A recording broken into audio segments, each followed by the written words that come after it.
Welcome, dear subscribers and curious listeners of my channel. It's hard to imagine the Harry Potter universe without magic wands. Without them, wizards would be like actors without a stage. Magic may be in them, but they'd have no way to express it. A wand isn't just a tool, it's something greater, a symbol of power, a conduit of magic, an object that inspires legends. And yet, despite their sacred significance, the wand system is full of oddities and paradoxes. Today, we'll dive into a few of them together. Enjoy the video. Number 1. Who came up with wands in the first place? The very concept of a magic wand raises questions. Why a stick with a core inside? Why not an amulet, a book, or even a potion? Legends trace the first wands back to druids, which makes sense, as they worshipped trees. But what does that say about magic? Did the great sorcerers of old truly decide that the best way to channel their power was with a twig? The origins of wands are shrouded in mist. To create the first wand, magic was needed. But if magic couldn't be controlled without a wand, how was it used to craft one? That implies someone in ancient times could cast spells without any wand at all, which suggests the wand is less of a necessity and more of a ritual, a comforting illusion of control over chaos. Number 2. Where are all these phoenix feathers coming from, if there are barely any phoenixes? Garrick Ollivander, Britain's finest wand maker, uses 3 core materials: unicorn hair, dragon heartstring, and phoenix feather. But each of those comes with a problem. Unicorns are rare forest spirits. Dragons need to be killed to get their heartstrings, and phoenixes, practically mythical, worth their weight in gold or in feathers. So how does Ollivander get phoenix feathers? According to the books, he had 2. Both came from Fawkes, Dumbledore's phoenix. But if wands with such cores are so rare, why weren't they locked up in a museum? Instead, they ended up in the hands of Tom Riddle and Harry Potter. And how exactly did Ollivander convince a phoenix to give up feathers? Did he just sit around waiting for it to molt? Number 3. Why do wizards pass down wands if they don't work for new owners? The wand chooses the wizard, Ollivander says. A beautiful sentiment, unless you're a Weasley. Ron got his first wand, Secondhand, from his brother Charlie. Nothing surprising there, his family isn't rich. But if wands choose their owner, why pass them on at all? It's like gifting someone else's prescription glasses, wrong lenses, but hey, maybe you'll get lucky. And Ron's not alone. Neville Longbottom used his father's wand until 5th year. No wonder he struggled. Only once he had his own did he finally show real promise. So here's a question. If a wand doesn't choose its new owner, why hand it down? It's not a family heirloom, it's a tool, and it should suit you, or at least want to work with you. Otherwise, it malfunctions, resists, or just refuses to cooperate, like trying to make tea in a broken kettle.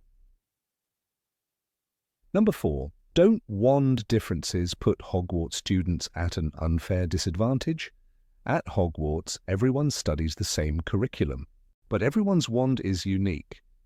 Some are ideal for transfiguration, others excel at charms or potions, yet the professors seem to act as if all wands are equal. Take Dragon Heartstring, for example. Ollivander says they produce the most powerful magic and learn faster. Now imagine one student with that kind of wand and another with a unicorn hair core, less powerful and less flexible. Question: how are they graded fairly in a dueling exam? How is this even just?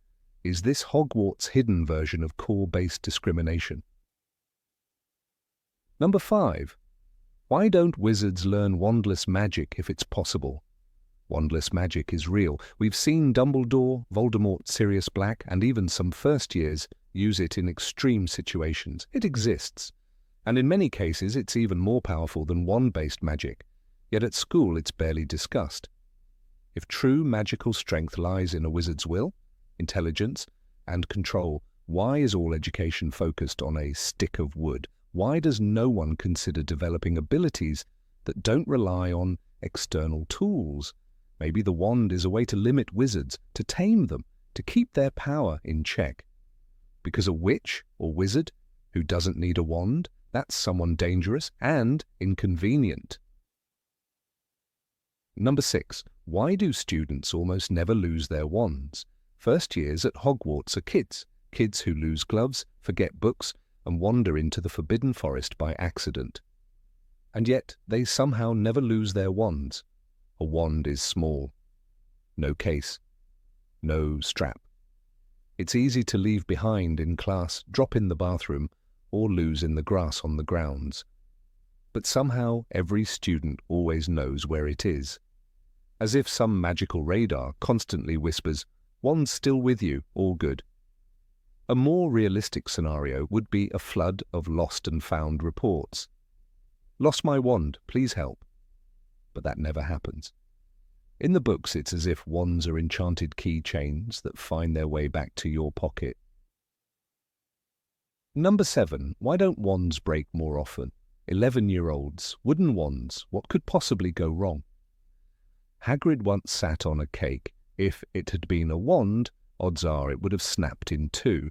But in the world of Harry Potter, wands are almost indestructible, which is strange, because logically they should break as often as pencils during a stressful astronomy exam. Thin wood, surging magic, emotional outbursts, fights, tumbles, these are perfect conditions for breakage. And yet wands seem to be shielded from harm.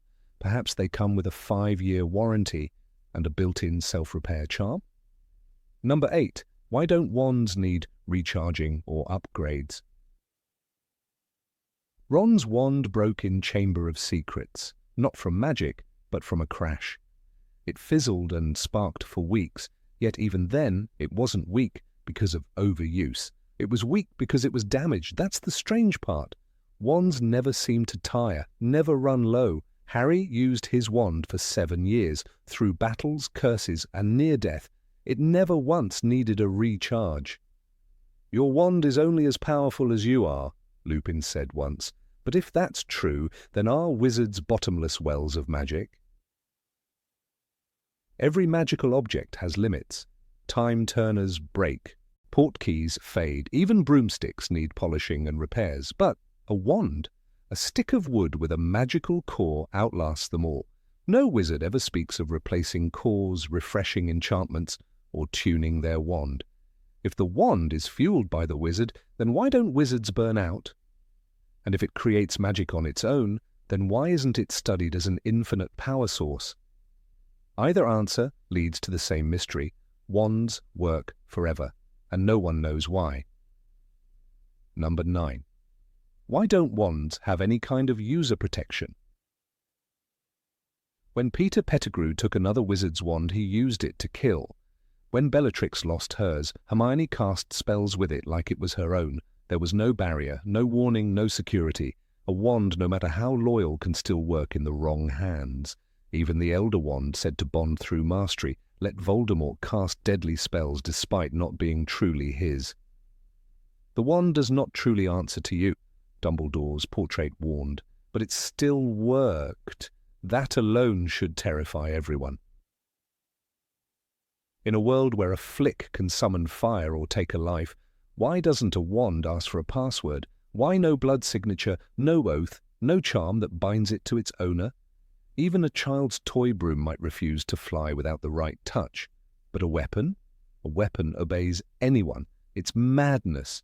The Ministry tracks underage magic, bans spells, regulates potions, but leaves wands wide open. One pickpocket, one angry thief, and you've handed them power greater than any gun. Number 10. What happens to a wand after its owner dies?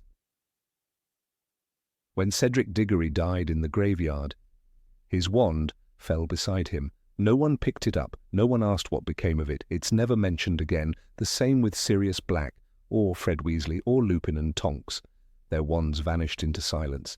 And yet, these were powerful tools, deeply bonded with skilled wizards. If a wand can switch allegiance through disarming, what happens when no one claims it? Does it wait? Does it forget? Or does it rot, like a memory too painful to hold? The Elder Wand passed from Dumbledore to Draco, from Draco to Harry, all through conquest.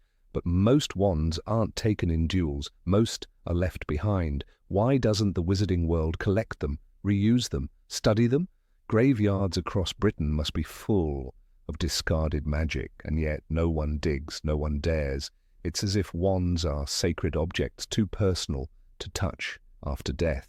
Or maybe the truth is darker, maybe dead wands remember, and maybe they don't like being held again. Number 11. Why do wizards trust wand-makers so blindly? When Harry entered Ollivander's, he stepped into a shop filled with mystery and trust. Mr. Ollivander measured his arms, whispered to himself, and handed over wand after wand. No paperwork, no warnings, no oath of honesty, just quiet approval. Curious, very curious, he said, when Harry's wand matched Voldemort's. But no one ever asked who watches him. Ollivander made wands for the entire wizarding world. He knew who owned what. He knew what cause worked for whom. That kind of knowledge is terrifying in the wrong hands. What if he'd decided to enchant them all with hidden spells, tracking charms, memory links, loyalty failsafes? Nothing stopped him. No ministry inspection, no regulation. Grigorovich, too, built wands across Europe. He claimed to possess the Elder Wand, but no one ever questioned how he used his craft or whether his wands were safe. A single dishonest wand-maker could have toppled governments, could have controlled children before they knew it. And yet the wizarding world just nodded and said, "He's the best." Dumbledore trusted Ollivander. The Order trusted Ollivander. Even Voldemort trusted Ollivander enough to kidnap and interrogate him. But the greater the trust, the greater the risk. If Ollivander had betrayed them all, who would have stopped him? He held every wand like it was a secret, and maybe it was. Number 12. What if you combined several wands into one? The Elder Wand was said to be unbeatable. It is unbeatable because it has never been beaten, said Dumbledore. But what if someone had tried to build a wand even stronger, not from ancient death magic or destiny, but from combining multiple wands into one? No one in the books ever attempts it. No inventor dares to fuse dragon heartstring with phoenix feather and unicorn hair all at once. And yet the idea is obvious. If one wand is powerful, why not three? Voldemort, obsessed with power, searched the world for a stronger wand. He studied foreign wand lore, interrogated wand makers, even stole the Elder Wand itself, but he never tried to merge wands. Perhaps even he knew it was dangerous, or maybe such experiments were buried in history, forgotten because they went horribly wrong. A wand is not a sword or a staff. It has a will. Mixing them might be like merging souls, unstable, mad, explosive. No one ever says it's impossible, they just never talk about it.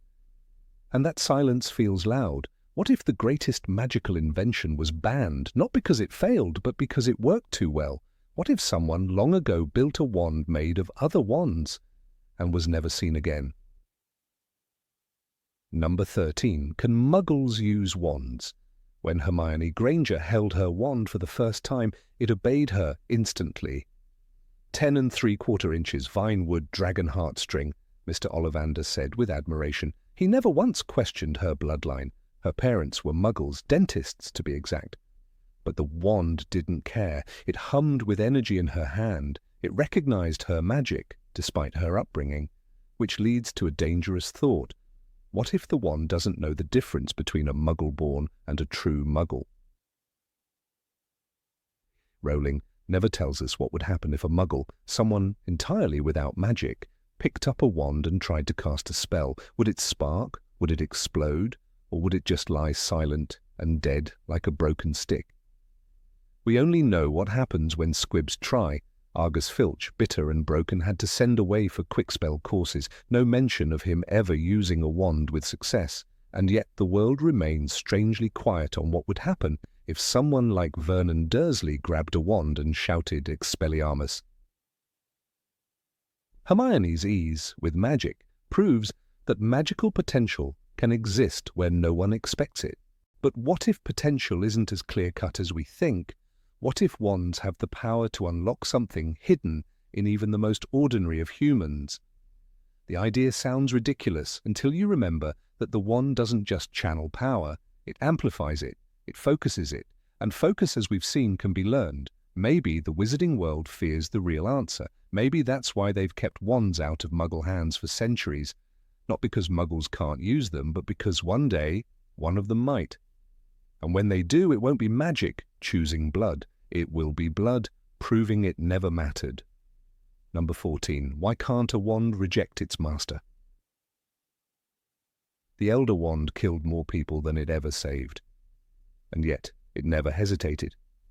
It passed from one murderer to another without protest. Gellert Grindelwald slaughtered entire villages with it.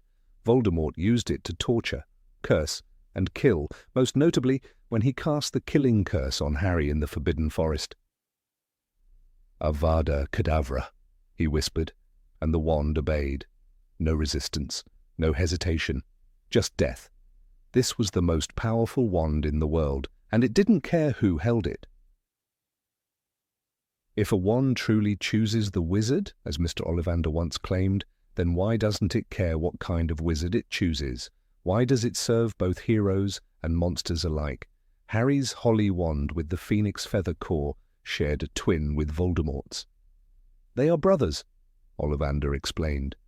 One wand belonged to the boy who saved lives, the other to the man who destroyed them, but neither wand ever judged, neither wand refused to cast the darkest of spells or cried out when used for evil.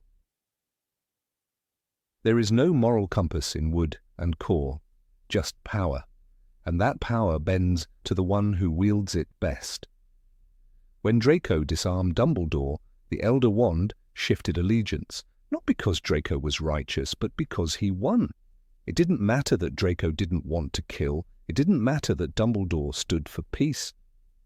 All that mattered was dominance. The wand, like war, favoured the victor. This raises an unsettling truth. Wands are amoral. They don't serve good. They serve control. They don't protect the innocent. They obey the one who holds them tightly and speaks with confidence.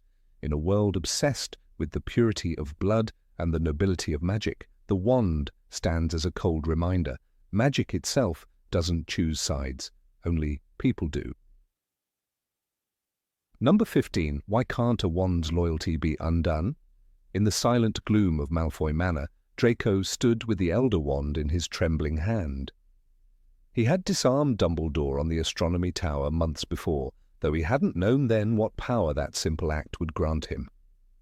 The wand's loyalty had shifted, imperceptibly, silently, fatally. Later, when Harry Potter wrested Draco's wand from him in the chaos of Malfoy Manor, that loyalty flowed again, this time to someone who hadn't even touched the Elder Wand. That thread of magical allegiance, invisible and irreversible, remained one of the most unsettling aspects of wand lore in the wizarding world. The fact that a wand could so easily abandon its master raised a deeper, more disquieting question. Why couldn't such loyalty be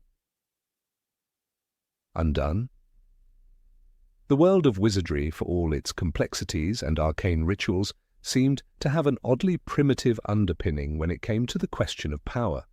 A duel, a single disarming spell, and a wand's allegiance shifted, as if magic itself bowed before brute force. This wasn't mere symbolism, it was woven into the very fabric of wand magic. Garrick Ollivander, the foremost wand-maker in Britain, famously said, "The wand chooses the wizard." Yet that choice could be revoked, not through consent or growth or affinity, but through violence. Why didn't the magical community ever develop a way to reverse this? Some ritual, some ceremony, some appeal to the wand's original purpose? Consider the case of Severus Snape, a master of occlumency, a skilled duelist, and a man who understood the shadows of magic more deeply than most. When he killed Dumbledore, albeit by arrangement, he did not gain the Elder Wand's loyalty because Draco had disarmed the old headmaster earlier. Snape, despite wielding the killing curse, remained an outsider to the wand's true allegiance. The wand did not acknowledge death, it acknowledged defeat. This distinction was cold, calculating, and final, but even more troubling was that once that allegiance shifted, there was no known way to restore it to its previous owner. Why did wand lore accept this imbalance as absolute? In the final battle at Hogwarts, Harry faced Voldemort not with the Elder Wand in his possession, but with its loyalty. Voldemort, obsessed with symbols of power, had stolen Dumbledore's wand from his tomb. He believed possession was enough. It wasn't. The wand refused him in silence because its loyalty had already passed to Harry through Draco. It was not the theft of a relic that mattered, but the current of magical fealty. And once lost, that allegiance was immutable. Why hadn't Voldemort, brilliant, obsessive, compulsively controlling, searched for a ritual to force the wand back into submission? If magic can resurrect the dead in echoes, if memories can be drawn from a mind like silver threads, if time itself can be turned with a small hourglass, then why couldn't there be a ritual, a rite, a magical trial, a sacrifice that would cleanse a wand of foreign allegiance? Why could no witch or wizard kneel before their own wand and win back its loyalty? There is no mention in the lore of a reversal rite, of a reconciliation between wand and wizard. In a world where transformation and transfiguration are the rule, not the exception, this seems like an uncomfortable oversight, or perhaps a deliberate cruelty.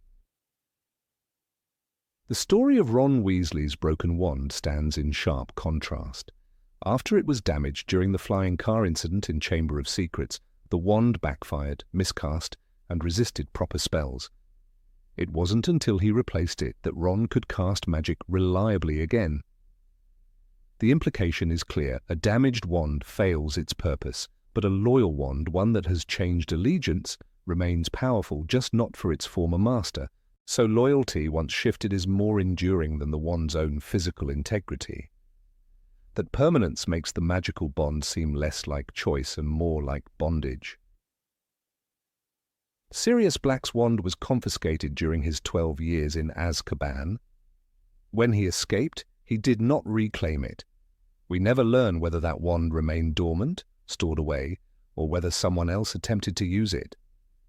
But we do know that Sirius, an incredibly powerful wizard, never regained his original wand. Perhaps it no longer answered to him.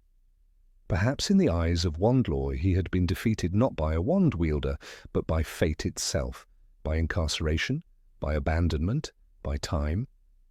If so, then wand allegiance is not just about magic. It's about narrative, about who wins, about who is seen as strong. The system is disturbingly Darwinian. There are no rituals of return, no possibility of moral triumph undoing magical defeat. Even if a wizard has changed, grown, repented, their wand remains faithless.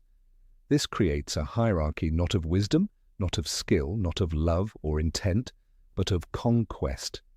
When Harry won Draco's wand and inherited the Elder Wand's loyalty as a result, it wasn't about virtue, it was about victory. And the wand didn't care whether that victory was just. It only cared that it was real. Why then can't a wizard undo that shift? Why isn't there a way to ask the wand to come home? In the tales of Beedle the Bard, wands are not just tools but characters in moral stories. They are agents of fate. The Elder Wand, in particular, is depicted as a traitor, faithless, bloodthirsty, disloyal. It seems to revel in changing hands, yet no one ever tries to purify it, to make it choose for reasons other than strength.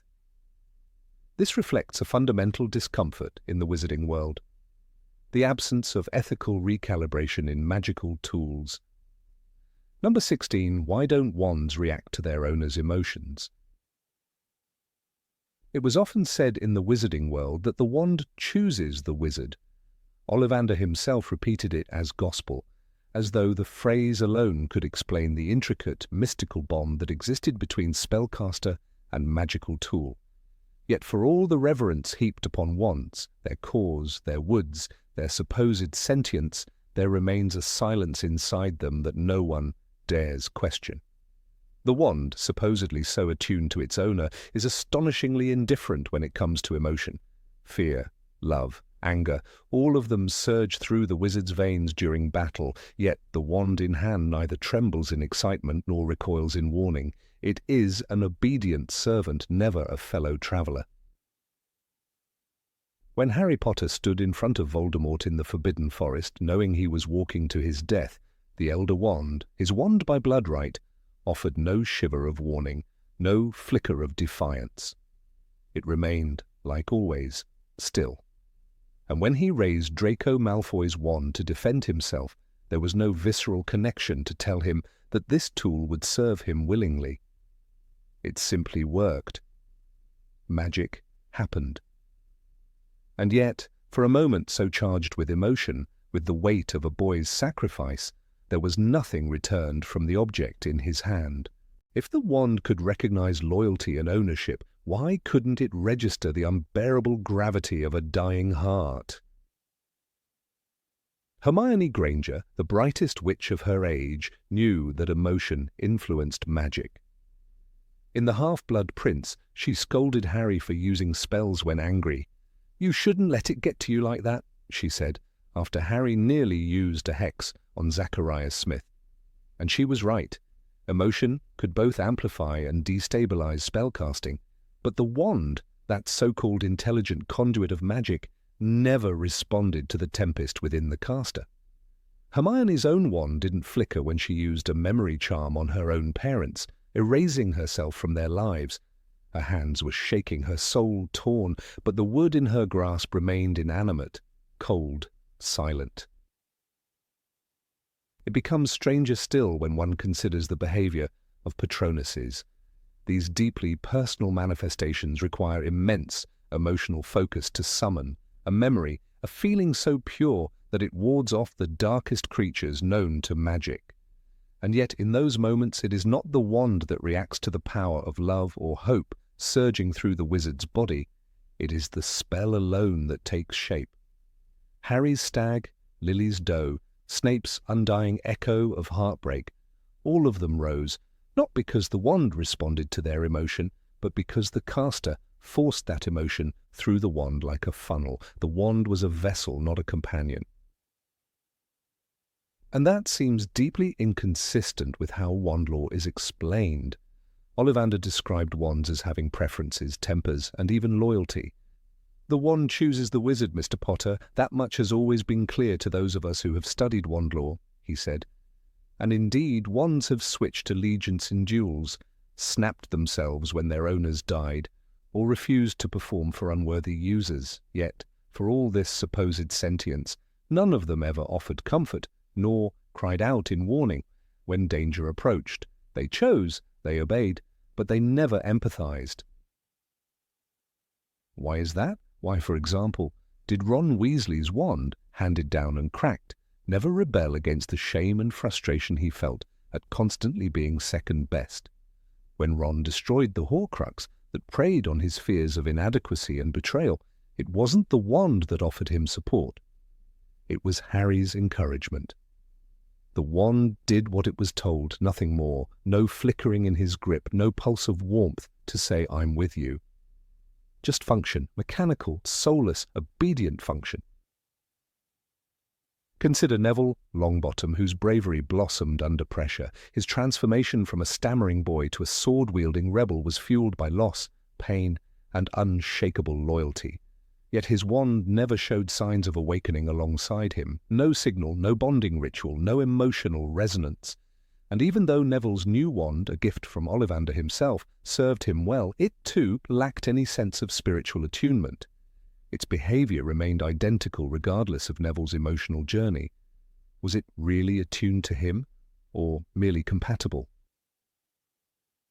The Triwizard Tournament offered yet another arena of heightened emotion. Fleur Delacour, courageous but shaken, wielded a wand with a velar hair core, supposedly temperamental. But when faced with her sister's near death in the lake task, her wand gave her no help, no guidance. It was Fleur's own heart that drove her into the cold water. The wand followed, but never led. And this pattern repeats. Human emotion fuels action, but the wand never responds in kind. It channels, never initiates.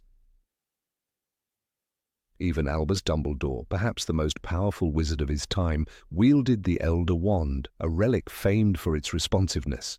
Yet when he drank the cursed potion in the Horcrux cave, writhing in agony, begging for death, the wand remained inert. The pain was magical, the emotion overwhelming, but no surge came from the Elder Wand. If the wand truly cared for its master, wouldn't it have reacted? But it didn't. The wand merely waited for a command. Snape's story is perhaps the most tragic. His love for Lily Potter, so enduring that it shaped his Patronus, never changed how his wand performed. His spells were clean, sharp, calculated. His wand, like the man, concealed emotion beneath control. And when he died, betrayed and bleeding, his wand didn't scream or spark or recoil from Voldemort's betrayal. It simply became available, ownerless. So much for loyalty. What about Voldemort himself, whose power stemmed from fury, ambition, and a perverse sense of destiny? His wand, yew and phoenix feather, matched him in might, but not in morality. It never resisted his cruelty. It obeyed his murderous intent without hesitation. Even when he tortured, even when he killed, the wand never flared or flickered. There was no signal of unease, no twitch of reluctance. If wands are truly sentient, they are also deeply amoral. Number 17. Why don't wizards use wands for practical everyday tasks? Wands are, without a doubt, the most powerful tool in a wizard's life, yet their use is mysteriously narrow. While Harry Potter uses his wand to summon a broomstick, casts stunning spells and unlock doors, he's never seen using it to build a house, grow a field of crops, or fix a broken cartwheel without a spell from a textbook. It is as though the entire magical world has collectively decided to ignore the broader utility of a tool that, in the right hands, could replace entire industries. The question is not why the wand is magical, and we know it is, but why magic is limited to a very specific list of tasks, while everyday manual labor still seems stubbornly present in wizarding society. Consider the example of Molly Weasley. A mother of 7, burdened with endless household responsibilities, she uses her wand to stir pots and wash dishes, the kind of simple automation a Muggle dishwasher or robot vacuum could handle. But when it comes to renovating the burrow or making structural changes to her home, we never hear of her conjuring up new beams, foundations, or magically fusing materials. If a wand can levitate a person, surely it can assemble bricks. Yet Arthur Weasley still fiddles with nails and Muggle screws. The absence of magical construction begs the question, is the use of the wand constrained by social custom, magical law, or simply imagination? The most striking contradiction appears in the field of medicine. Wizards can regrow bones, mend deep cuts, and purge poisons with spells. When Harry breaks his arm during a Quidditch match, Madame Pomfrey administers Scalegro and uses magic to heal him. Yet St. Mungo's Hospital is described as an overworked place, full of bustling mediwitches attending to dozens of patients. If healing is as simple as a flick and an incantation, why is there any delay at all? Why are healers not standing in rural villages curing people in seconds? If a spell can reverse memory damage, as Gilderoy Lockhart once attempted, albeit disastrously, why aren't wand-based diagnostics and treatments replacing physical examinations? In Harry Potter and the Half-Blood Prince, we watch as Snape heals Draco Malfoy's deep wounds with a quiet vulnera sanentur. Blood retreats, flesh closes, there's no sterilization, no stitches, no need for weeks of recovery. That moment is not treated as miraculous but routine. This is daily magic accessible to any sufficiently trained wizard, yet magical hospitals remain overwhelmed. Wizards still succumb to common injuries and magical maladies. The potential of the wand to be the ultimate medical tool seems bizarrely untapped. The inefficiency continues in agriculture. We meet magical creatures that tend to plants, like the Hufflepuff's devotion to herbology or the magical greenhouses of Hogwarts. Yet wizarding farmers seem to exist. The Lovegoods live in a home surrounded by farmland. Hagrid grows pumpkins manually despite being half giant, and possessing a wand, albeit hidden. In The Goblet of Fire, the Weasley garden needs weeding, and gnomes are removed by hand. But if a simple Accio can summon a book, why not an entire field of potatoes? Why are these tasks done by hand in a world where a wand can conjure fire or freeze water? It's as though there's a cultural reluctance to use wands beyond combat and classroom. This limitation becomes even more glaring when considering house elves, who are capable of performing magical tasks without wands. Dobby can apparate in and out of Hogwarts. He can seal doors, heal injuries, and even attack wizards. Yet humans, gifted with the channeling tool of a wand, behave as if they've agreed on an unwritten code to not exploit its full power. Perhaps the magical community believes that using wands for mundane tasks devalues magic, or perhaps, as with many aristocratic societies, manual labor is seen as a virtue within the lower classes. In the Philosopher's Stone, Hermione mentions, "I've learned all our course books by heart." Her knowledge includes hundreds of spells that could, theoretically, streamline nearly every human task. Yet when Harry, Ron, and Hermione camp in the wilderness during the Deathly Hallows, they suffer from hunger, cold, and physical exhaustion. Hermione is unable to conjure food.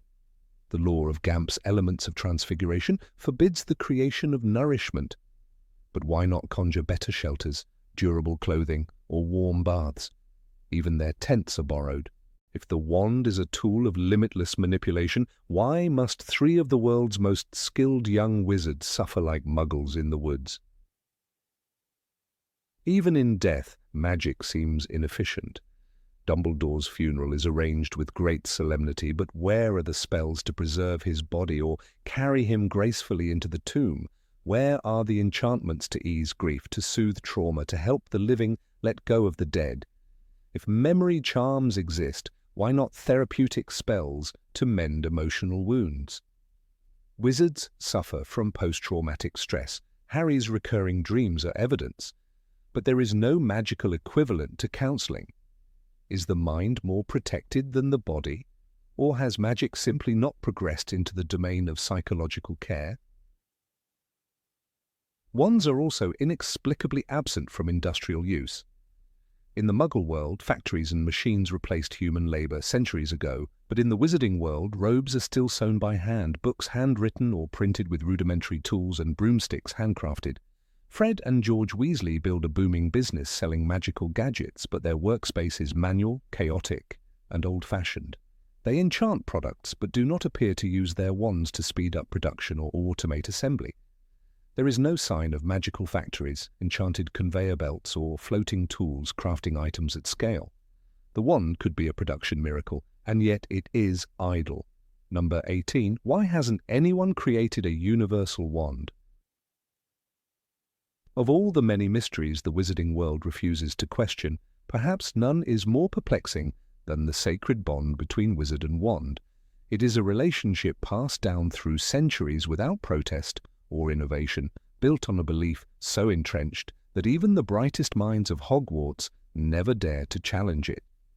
Yet the very idea that every witch or wizard must have one, and only one, wand chosen for them, rather than a tool designed to adapt, is a notion curiously resistant to change.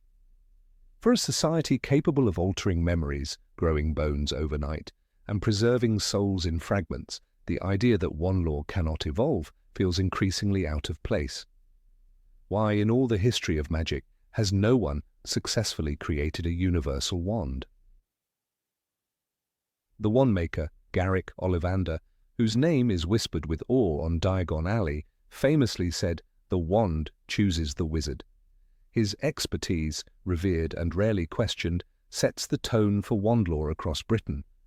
But beneath the poetry of that phrase lies a stubborn truth. Ollivander, like his ancestors, believed in perfect pairings. One wand, one master. And yet this ideology raises a contradiction. If a wand is so particular, then how do wands change allegiance? How did Draco Malfoy's wand accept Harry Potter in the final hours of the war? How did the Elder Wand, whose loyalty shifted more than a dozen times over the centuries, function at all? We know that in 1998, during the Battle of Hogwarts, Harry wielded Draco's Hawthorn wand with greater effectiveness than his own.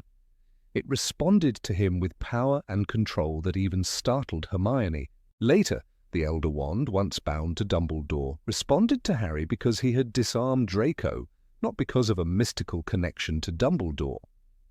The rules of wand loyalty, it seems, are malleable under the right circumstances. If a wand can switch allegiance, adapt to new hands, and grow stronger or weaker depending on intent, then what truly prevents a wand from being universal? The question becomes more than academic when lives are at stake. During the First and Second Wizarding Wars, countless witches and wizards found themselves wandless. Whether captured, disarmed, or in hiding, many had no access to their own magical tools, and in those moments the magical community had no backup plan. There were no emergency use wands, no standardized tools.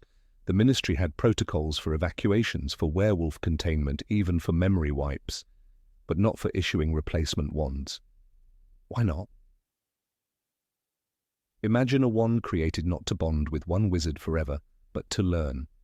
A wand imbued with runes and enchantments, capable of adapting its core, its rigidity, even its length, in response to the magical signature of the user. Such a wand would be invaluable at Hogwarts, where young students often break, lose, or outgrow their wands. Instead, children as young as 11 are handed what is essentially a lifelong match, even though their magical capabilities and personalities are barely formed. Could a universal wand provide a safer, more stable alternative for education? The answer, perhaps, lies not in the magic, but in the fear. Wand lore is one of the oldest magical sciences, deeply bound to bloodlines and tradition. The three most famous wandwoods, Holly, Yew, and Elder, are steeped in symbolic history, and wand cores like Phoenix Feather or Dragon Heartstring are guarded secrets. To upend this system would be to threaten the legacy of families like the Ollivanders, who have crafted wands since 382 BC. It is not merely a tool, it is heritage, it is identity, and so the notion of change becomes not just impractical, but heretical. And yet, fear of innovation has consequences. During Gellert Grindelwald's reign of terror, many European wizards were forced to fight with unfamiliar or borrowed wands. The results were catastrophic. In one documented case in Bavaria, a young witch named Anneliese Treckler attempted to defend her village with her cousin's wand. The spells backfired. She died within minutes. Would a universal wand, even a rudimentary one, have made a difference? Perhaps. But no such option existed, and Grindelwald's forces advanced unhindered. The Ministry of Magic briefly flirted with the idea during the height of Voldemort's return. In secret documents recovered after the war, there are references to Project Chameleon, a proposed initiative to develop a wand suitable for aura field missions, one that could mimic the qualities of a familiar wand under pressure. The project was buried by bureaucratic interference and later shelved indefinitely after the fall of Pius Thicknesser. No prototypes were ever found. The files are redacted. The idea disappeared. It is not that the magic is impossible, rather it is discouraged. Magical law frowns upon sentient enchantments that alter themselves without clear boundaries. The fear is that a wand too adaptable might become uncontrollable. If a wand can change its nature at will, can it develop a will of its own? This question haunts wand makers. After all, the Elder Wand, most powerful of them all, is the closest thing the wizarding world has to a universal wand, and it brought centuries of death. No one wants to repeat its story. Still, we must ask whether this fear is justified. Hogwarts teaches spells to transfigure humans into animals, to influence thought, to fly without wings. Surely, among all this, a wand designed to help more than harm should not be considered dangerous, yet the cultural resistance is stronger than reason. The sorting hat, another semi-sentient artifact, is embraced without suspicion. But a wand that changes, that seems to threaten something deeper, a sense of uniqueness of personal destiny. Perhaps that is the root of it. The magical world cherishes the idea that magic is intimate, unrepeatable. A universal wand would flatten those distinctions. There would be no more destined matches, no poetic stories of unicorn hair pulling itself away from the herd to bond with a future hero. Instead, magic would become democratic, even mundane. It would no longer be about who you are, but about what you do. For some, that is a hopeful vision. For others, it is the end of everything. It is worth noting that not all cultures share the British reverence for the one-wand rule.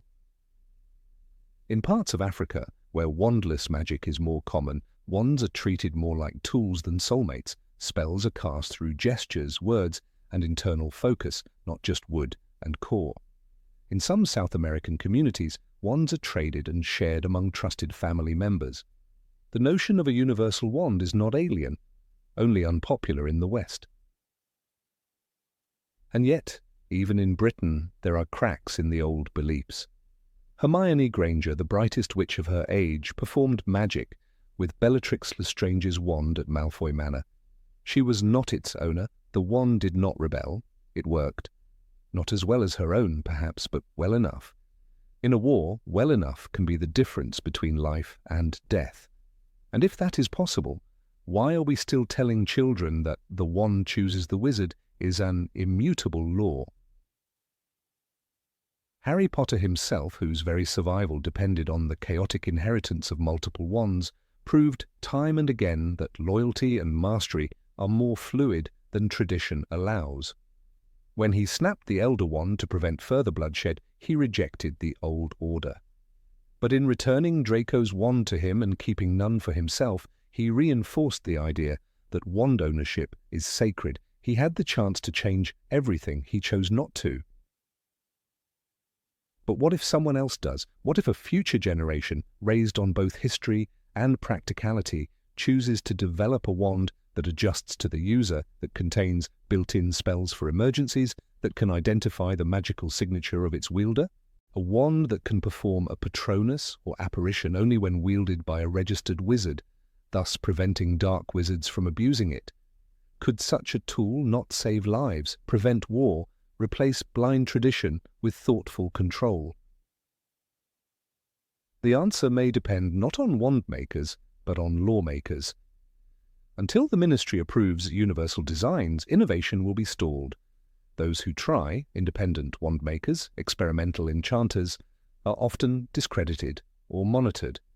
The fear of misuse outweighs the hope of utility, but one must wonder how many magical accidents, how many unnecessary deaths have occurred because a witch or wizard simply lacked their one irreplaceable wand at the moment they needed it most. It is ironic that the magical world, which prides itself on power, refuses to empower its people with options. In contrast, the Muggle world embraces tools of flexibility, universal chargers, all-weather clothing, adaptable vehicles.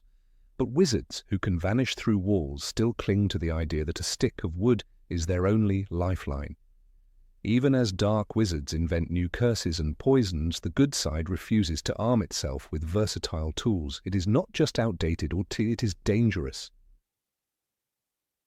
And yet in the whispers of young inventors, in the forbidden wings of the Department of Mysteries, in the locked trunk of a former unspeakable now teaching arithmancy at Hogwarts, there are rumours, designs, blueprints, sketches of a wand made from thestral bone, and animated runes able to mimic known cause, a wand with an obsidian grip that shifts temperature based on emotional state, a wand that hums softly when held by a wizard in danger. They are not myths. They are just hidden. The future may not lie in a wand that replaces tradition, but in one that honors it while evolving. Perhaps one day a wand will exist that remembers its past users, stores spells like memories, and adapts its strength to the intent of the spell. A wand that cannot be stolen or used to kill, because it recognizes the difference between justice and cruelty. Such magic may be centuries away, or perhaps it is already here, waiting for a world brave enough to wield it. Number 19. Why can't a wand reject its master? Wands choose their wizards. That is the golden rule. It's uttered first by Mr. Ollivander with the quiet reverence of a priest handing over a sacred relic. The wand chooses the wizard, Mr. Potter. But the books never return to the implications of that phrase.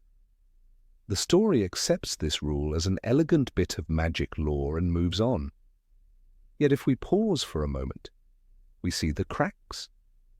If wands are sentient enough to choose, to sense, to bind themselves in loyalty and power to their chosen master, why are they never sentient enough to rebel? Tom Riddle's wand was made of yew, 13.5 inches, with a phoenix feather core. It served him loyally for years as he descended from a brilliant student to the most feared dark wizard in history. It cast the Cruciatus curse without protest. It killed dozens, maybe hundreds. It brewed dark spells and foul potions, performed Horcrux rituals, and carved the world into something unrecognizable. Yet, once did this wand seem to protest. Not once did it crack or falter. Not once did the phoenix feather within it shudder at the perversion of life its master so gleefully embraced. Even more disturbingly, the wand of Peter Pettigrew served him just as well after he betrayed James and Lily Potter. That wand, which had once belonged to a member of the Order of the Phoenix, passed into the hand of a coward who sold his friends for safety. It helped resurrect Voldemort. It strangled Bertha Jorkins with a flick. And again, silence. The wand did not refuse. It simply did what it was told, like a soldier under orders, blind to morality, deaf to cruelty. The case of Bellatrix Lestrange is no different. Her wand, 12.75 inches, walnut, dragon heartstring, should have recoiled from her touch. It should have snapped in half the moment she tortured Neville's parents. Yet it stayed with her, proud and lethal, channeling her madness with graceful compliance. In fact, when Hermione briefly held that same wand during the break-in at Gringotts, it seemed to resist, as if its loyalty to Bellatrix was deeper than any distaste it might feel for murder. But if wands truly have a will of their own, is that not a failure of conscience? We are told that phoenix feathers are noble, that unicorn hairs are pure, that dragon heartstrings are fierce. These cores are spoken of as living echoes of magical beasts, beings with thoughts and instincts. How can such noble ingredients fuse into a wand that simply obeys no matter how far its master falls? Does a phoenix's gift lose its moral compass once wrapped in wood? The Elder Wand, perhaps the most famous of all, is the most chilling example. It passed through blood-stained hands for centuries. Michael Gregorovitch, Gellert Grindelwald, Albus Dumbledore, Draco Malfoy, and finally Harry Potter. Of these, only one was truly pure of heart. Yet the wand did not choose the purest. It followed power. It followed defeat. It followed conquest. When Grindelwald took it, it became a weapon of tyranny. When Voldemort sought it, it offered no resistance. It didn't betray him when he failed to master it. It merely waited for a new owner to take it in combat. It was bound not to virtue, but to violence. Dumbledore, who understood wands as well as anyone alive, warned of this strange loyalty. He said of the Elder Wand, "It took me a long time to understand the truth, but it resists being held by someone who has not won its allegiance. Not someone good, not someone kind, just someone victorious. That is a deeply unsettling rule. It implies that the wand world is not just amoral, it is predatory. That wands bow not to worth, but to conquest. That the so-called loyalty of a wand is closer to the submission of a beast than the discernment of a friend."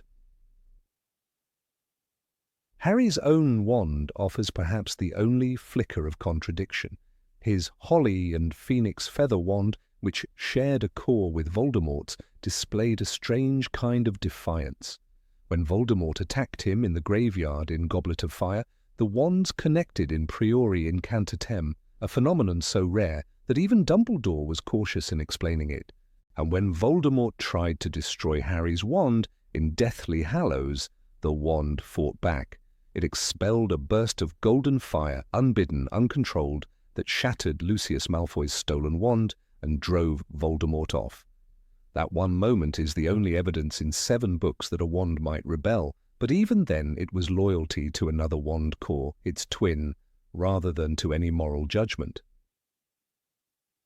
Still, that moment nags at the story.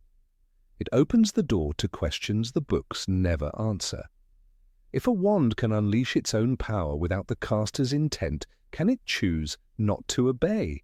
Can it decide in its wooden heart that a wizard is no longer worthy? Could it dim its magic, dull its aim, misfire at a crucial moment, whisper some silent resistance into the spells it channels? The answer, it seems, is no. Not in this world. Wands may choose at first, but they do not revoke. They may reject an incompatible wizard, but never abandon one who turns dark. There is no record in any book, any tale, of a wand breaking with its master for moral reasons. Even the sentient, curious wands like those made from thestral hair or Vela hair do not revolt. They are difficult, yes, unpredictable, but never righteous. This brings us to a disturbing realization.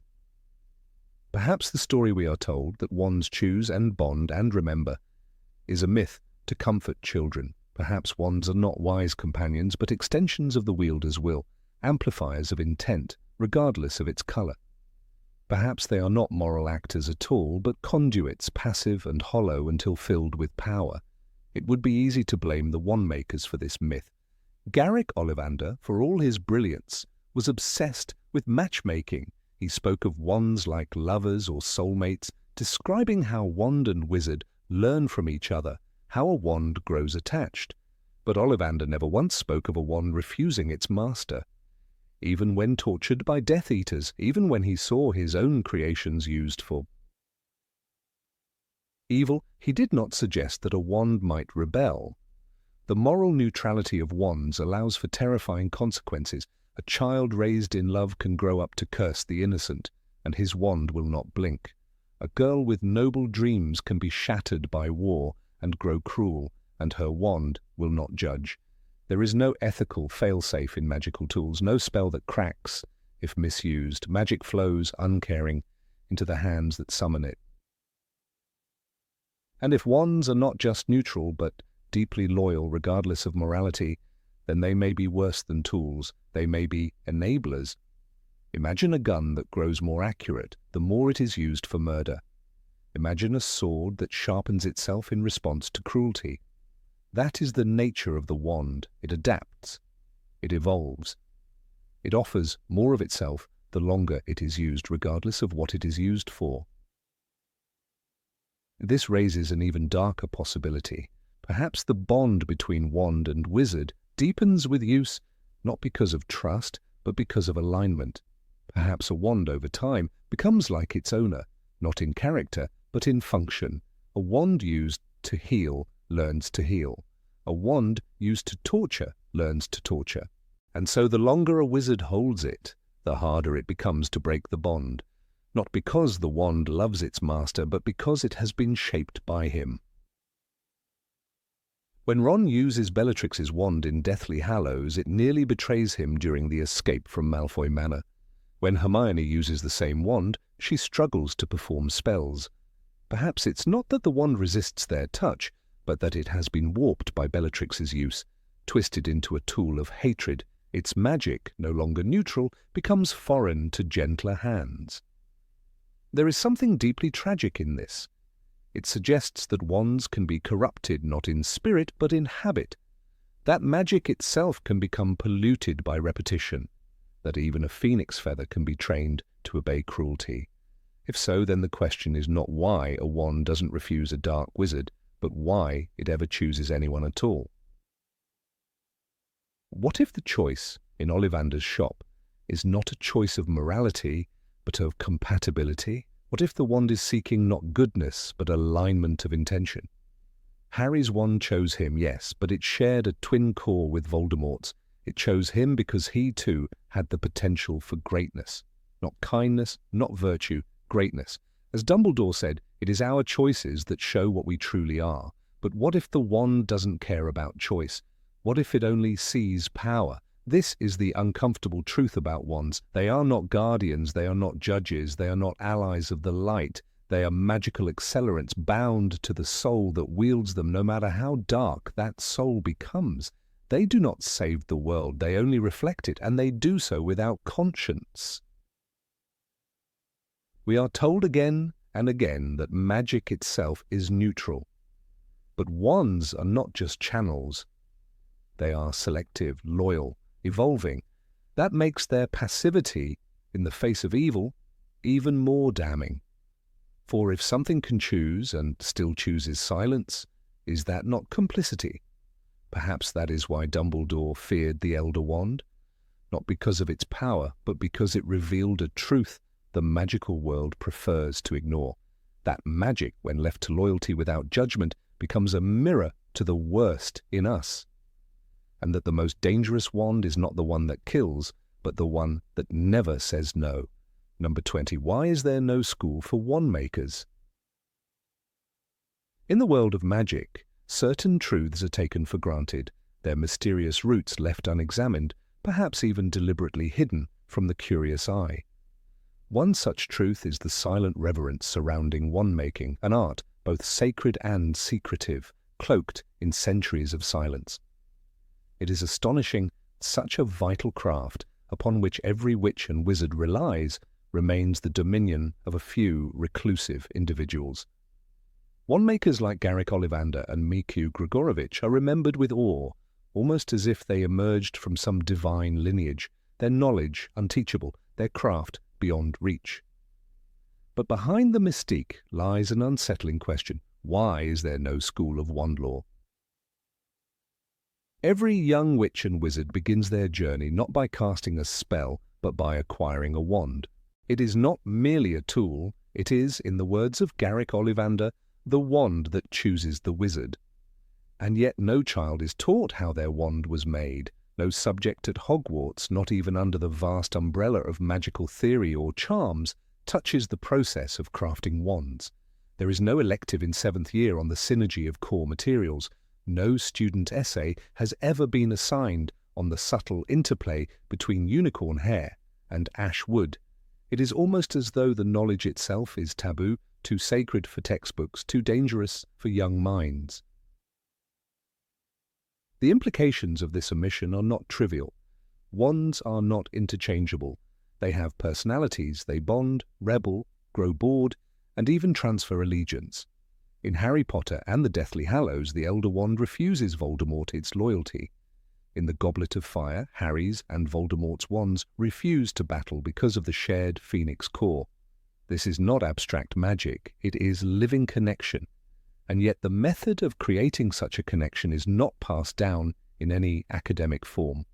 What other branch of magic is so indispensable, yet so inaccessible? Wand lore is treated almost like alchemy, ancient, mystical, and shrouded in whispers. Ollivander is described as the best wand maker in Britain, a title passed to him not through examination or certification, but by virtue of his family legacy and obsessive study. Grigorovich, his Eastern European counterpart, is similarly isolated. When Victor Crumb mentions him in The Deathly Hallows, it's clear Grigorovich was a name of weight in magical circles, but his secrets died with him. Even the infamous Gellert Grindelwald, who once stole the Elder Wand, found no documented path to mastering wandcraft. His theft of knowledge echoes a desperation that exists in the shadows of this unteachable field. What's more concerning is the vulnerability such exclusivity breeds. In a world where wands are essential for daily survival and magical security, the reliance on a small, aging cohort of individual craftsmen is not only impractical, it's dangerous. If Ollivander had died in Voldemort's captivity, if Grigorovich had perished before crafting his final wand, how would the magical world replenish its most vital tool? Imagine a generation of wizards without access to new wands. Would old wands be recycled, redistributed? Would black market craftsmen rise in their place, creating unstable or cursed conduits?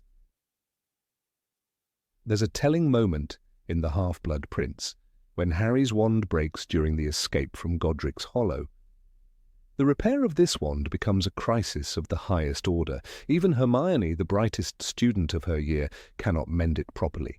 It takes the Elder Wand, another wand, and a mythical one at that, to fully restore Harry's Holly and Phoenix Core wand. The message is clear. Wand repair is not a common skill, and wand creation is even more elusive. Why hasn't this gaping hole in magical education been addressed? It is curious that even in a war-torn magical society, where the demand for resilience and resourcefulness should spur innovation, no effort has been made to institutionalize wand-making. No department of magical education has raised concerns, no registry of qualified wand-makers exists, and no apprenticeships are publicly documented. Ollivander speaks of studying the properties of wands all his life, but not once mentions teaching a successor. He returns from captivity frail and alone, with no indication that anyone else can carry on his work. The magical community seems disturbingly comfortable with this level of dependency. The issue deepens when one considers the magical cores used in wands. Phoenix feathers, dragon heartstrings, unicorn hairs. These are not materials easily procured or ethically handled. The process of extracting them is surely as magical as it is dangerous. Who gathers these materials? Where is the regulation? At what point does a wand maker decide which core suits which wood? This process, filled with risk and consequence, is left undocumented. One might even wonder whether certain wand makers have secret ties with magical creature hunters or smuggling rings. Without transparency, anything is possible. Consider also the variability in wand behavior. Ron's experience with his broken wand in the Chamber of Secrets is a cautionary tale. Backfiring spells, physical harm, and even emotional distress. If wands are this sensitive, shouldn't more people be taught how to understand them? Shouldn't the magical world encourage a deeper literacy in wand dynamics? And why is this understanding reserved for the rare, eccentric elder in a dusty shop? There's a quiet elitism at the heart of wand lore. By keeping the craft in the hands of a few, the magical elite preserve power. The symbolism is unmistakable. Wizards may be born equal, but the tools that unlock their power are filtered through unseen gatekeepers. Ollivander's shop in Diagon Alley is visited by every Hogwarts student, yet no one sees the workshop. No child is shown how the wand is made or why it might behave a certain way. The wand chooses the wizard, but who chooses the wand makers? A disturbing precedent lies in Voldemort's obsession with wand lore. He kidnaps Ollivander, tortures him, demands secrets. He senses what many overlook, that power over wands equals power over wizards. His frustration with wand loyalty, his eventual pursuit of the Elder Wand, all point to a truth others fear to admit.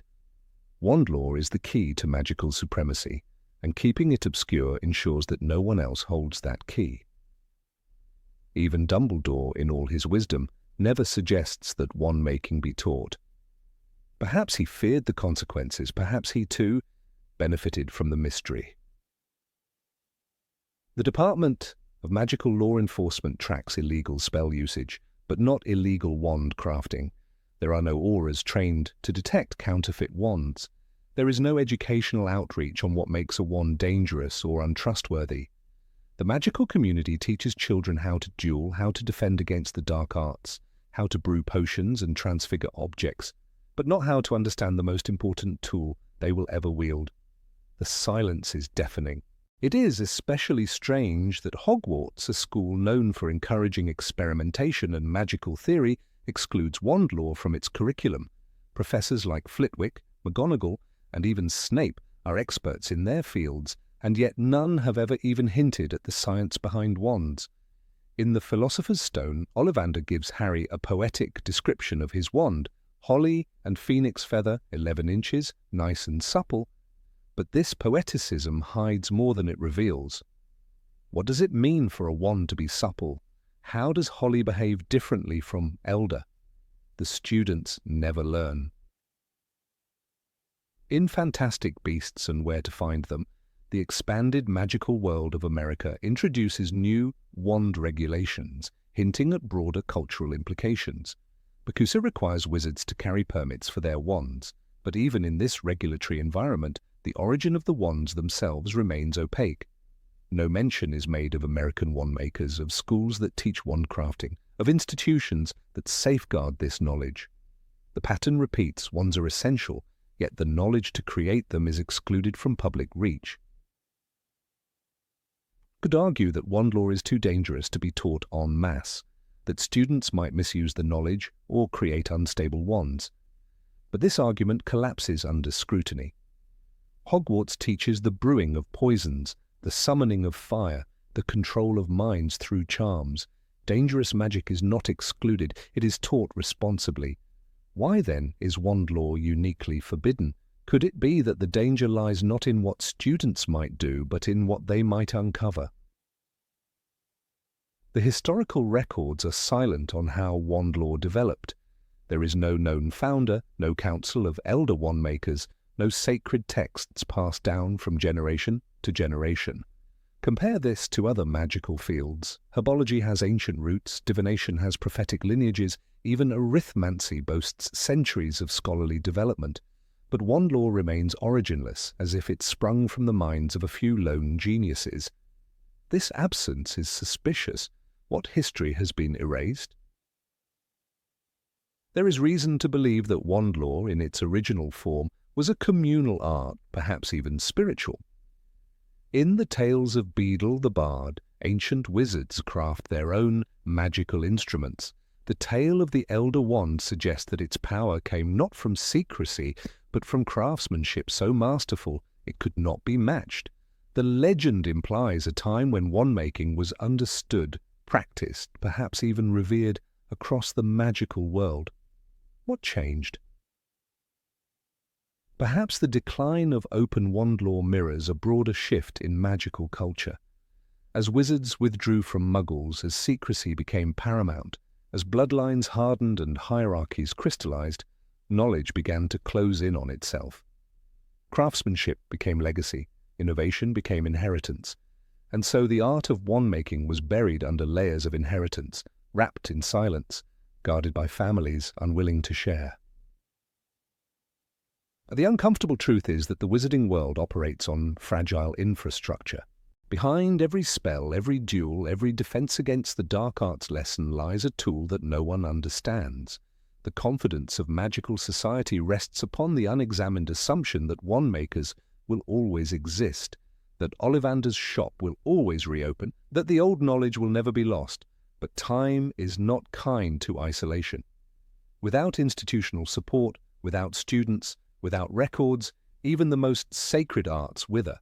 The next time a wand chooses a wizard, the question should not be what combination of core and wood brought them together. The question should be, who will remember how it was made when the last wand maker is gone? Number 21. Why doesn't a black market for wands exist? Wand lore is an ancient and sacred discipline, deeply embedded in the fabric of the wizarding world. Wands are not just tools, they are vessels of magical will, deeply personal, often bonded to their owners with uncanny intimacy. Each wand is a reflection of its maker and bearer, bound by rules that even the most powerful wizards cannot entirely bend. And yet, despite the immense power they channel, despite their status as the very essence of magical life, wands are curiously absent from the one force that touches every corner of both magical and Muggle worlds, the black market. In a realm where dangerous potions, cursed artifacts, and forbidden knowledge change hands in shadowed corners, the silence surrounding illegal wand trade feels almost supernatural. We know that wands can be stolen, won, even taken from the dead. Harry Potter becomes master of the Elder Wand not by killing Draco Malfoy, but by disarming him. Ollivander speaks of it clearly. The wand chooses the wizard. That much has always been clear to those of us who have studied wand lore. And yet no system exists to prevent someone from building or acquiring wands illegally. One would think that in a world as morally grey as the one we observe, where corrupt ministry officials can alter laws, where dark lords rise, and where untraceable spells kill without warning, there would be a thriving economy built around unauthorized wand creation, but instead we hear only the whisper of Grigorovich boasting about the Elder Wand and the eerie silence that follows. Consider the nature of magical power. In the hands of a wizard or witch, magic is raw potential, but without a wand, that potential is limited, unfocused, often dangerous. A wand amplifies and shapes this power. In the Goblet of Fire, we see how Harry's spells grow stronger and more precise once he masters the use of his Holly and Phoenix Feather Wand. Wands matter. They are not ornamental. They are essential. And yet, despite this, there is no evidence that criminal groups mass-produce or sell counterfeit wands. The goblins have an underground economy. Nocturne Alley offers poisons, cursed necklaces, and grimoires dripping in blood magic. But not a whisper of a knockoff wand shop exists, not a single crate of illicit wand cores seized by the Aura office. It is almost eerie. This silence becomes more jarring when we remember that wand-making is not divine. Ollivander is not a prophet, he is a craftsman. He has secrets, surely, but he is not irreplaceable. Grigorovich was another. Wand-makers are rare, yes, but not mythical. And just as counterfeiters can reproduce Muggle currency with enough effort, surely it would be possible for an ambitious wand-maker to imitate their craft. Why then do we not hear of black-market wand-crafters in dark basements, carving yew or blackthorn, stuffing them with illegal dragon heartstrings poached from Romanian sanctuaries? There is no law described in the books that explicitly prohibits the creation of wands outside official channels. In fact, Voldemort uses Peter Pettigrew's and Lucius Malfoy's wands freely. In the Deathly Hallows, he even modifies and destroys wands with ruthless efficiency, snapping Lucius's light kindling when it fails him.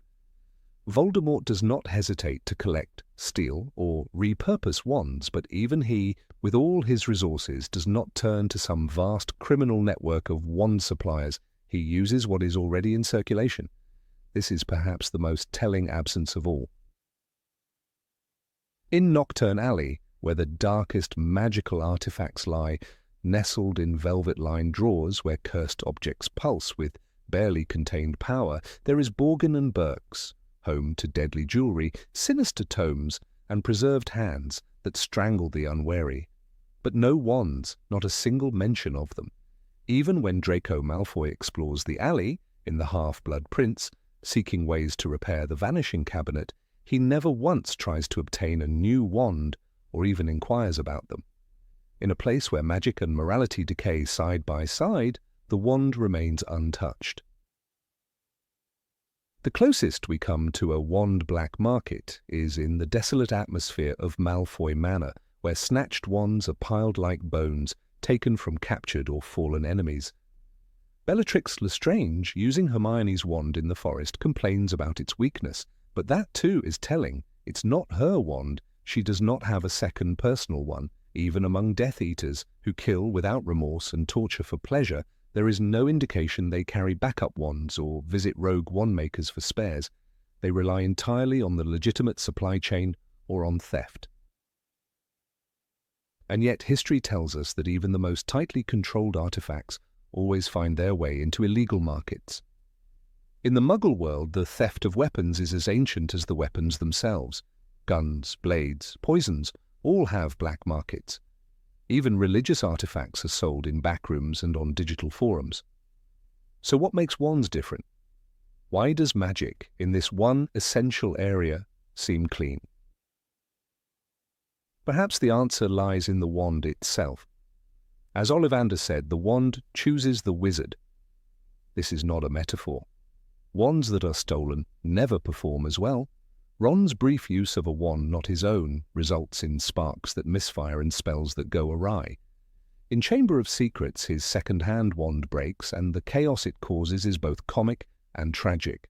Spells backfire. Magic is unstable. A wand is not a neutral tool. It is bound to its owner. And while a stolen wand may be used, it resists. The magic is weaker, the bond never as strong. But surely criminals would accept weaker magic if it meant avoiding the trace. After all, young wizards are monitored by the Ministry using a trace that tracks underage magic, and yet in practice, This system is incredibly flawed. It tracks the area, not the individual. In Order of the Phoenix, Harry is blamed for magic performed by Dobby. The trace doesn't care whose wand it is, it only knows magic was used. So if criminals wanted to avoid ministry detection, unregistered or counterfeit wands would be the perfect tool. And yet no such tool exists. It is possible, then, that wand law itself is partially self-regulating, that the nature of wands and their loyalty systems makes mass production without personal craftsmanship nearly impossible, that cheap factory-made wands would be dangerous, unstable, and prone to catastrophic failures. But even this does not explain everything. Dangerous tools are everywhere in the magical world. Love potions that override consent are sold in joke shops. Biting books are sold to children. So why not dangerous wands? We return to the unsettling question. Is the absence of a wand black market a narrative oversight or a deliberate exclusion? Did J.K. Rowling simply not wish to explore the implications of such a trade? Was the moral darkness too deep? The existence of Polyjuice Potion, Unforgivable Curses, and Inferi shows that the books do not shy from horror, but perhaps the idea of mass-producing the soul of magic itself, the wand, was a step too far. Perhaps Rowling feared that pulling at that thread would unravel the last line between light and dark. Or perhaps the truth is darker still. Perhaps such a market exists but has been wiped from historical memory by those who control wand law. Maybe Ollivander's family, having dominated the British wand trade since 382 BC, has suppressed competitors not with business but with quiet violence. No other wand maker in Britain is ever named, even though the demand must be vast. One man serves all. That monopoly is suspect. What if the silence is not natural but enforced? Imagine a young wand maker, brilliant but poor, crafting wands in a Glasgow alleyway. She uses harpy hair, kelpie sinew, and wood grown in forbidden forests. Her creations are unpredictable but powerful.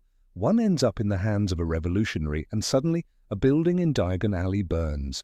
The ministry investigates. She disappears. Her name is never recorded. Her workshop destroyed.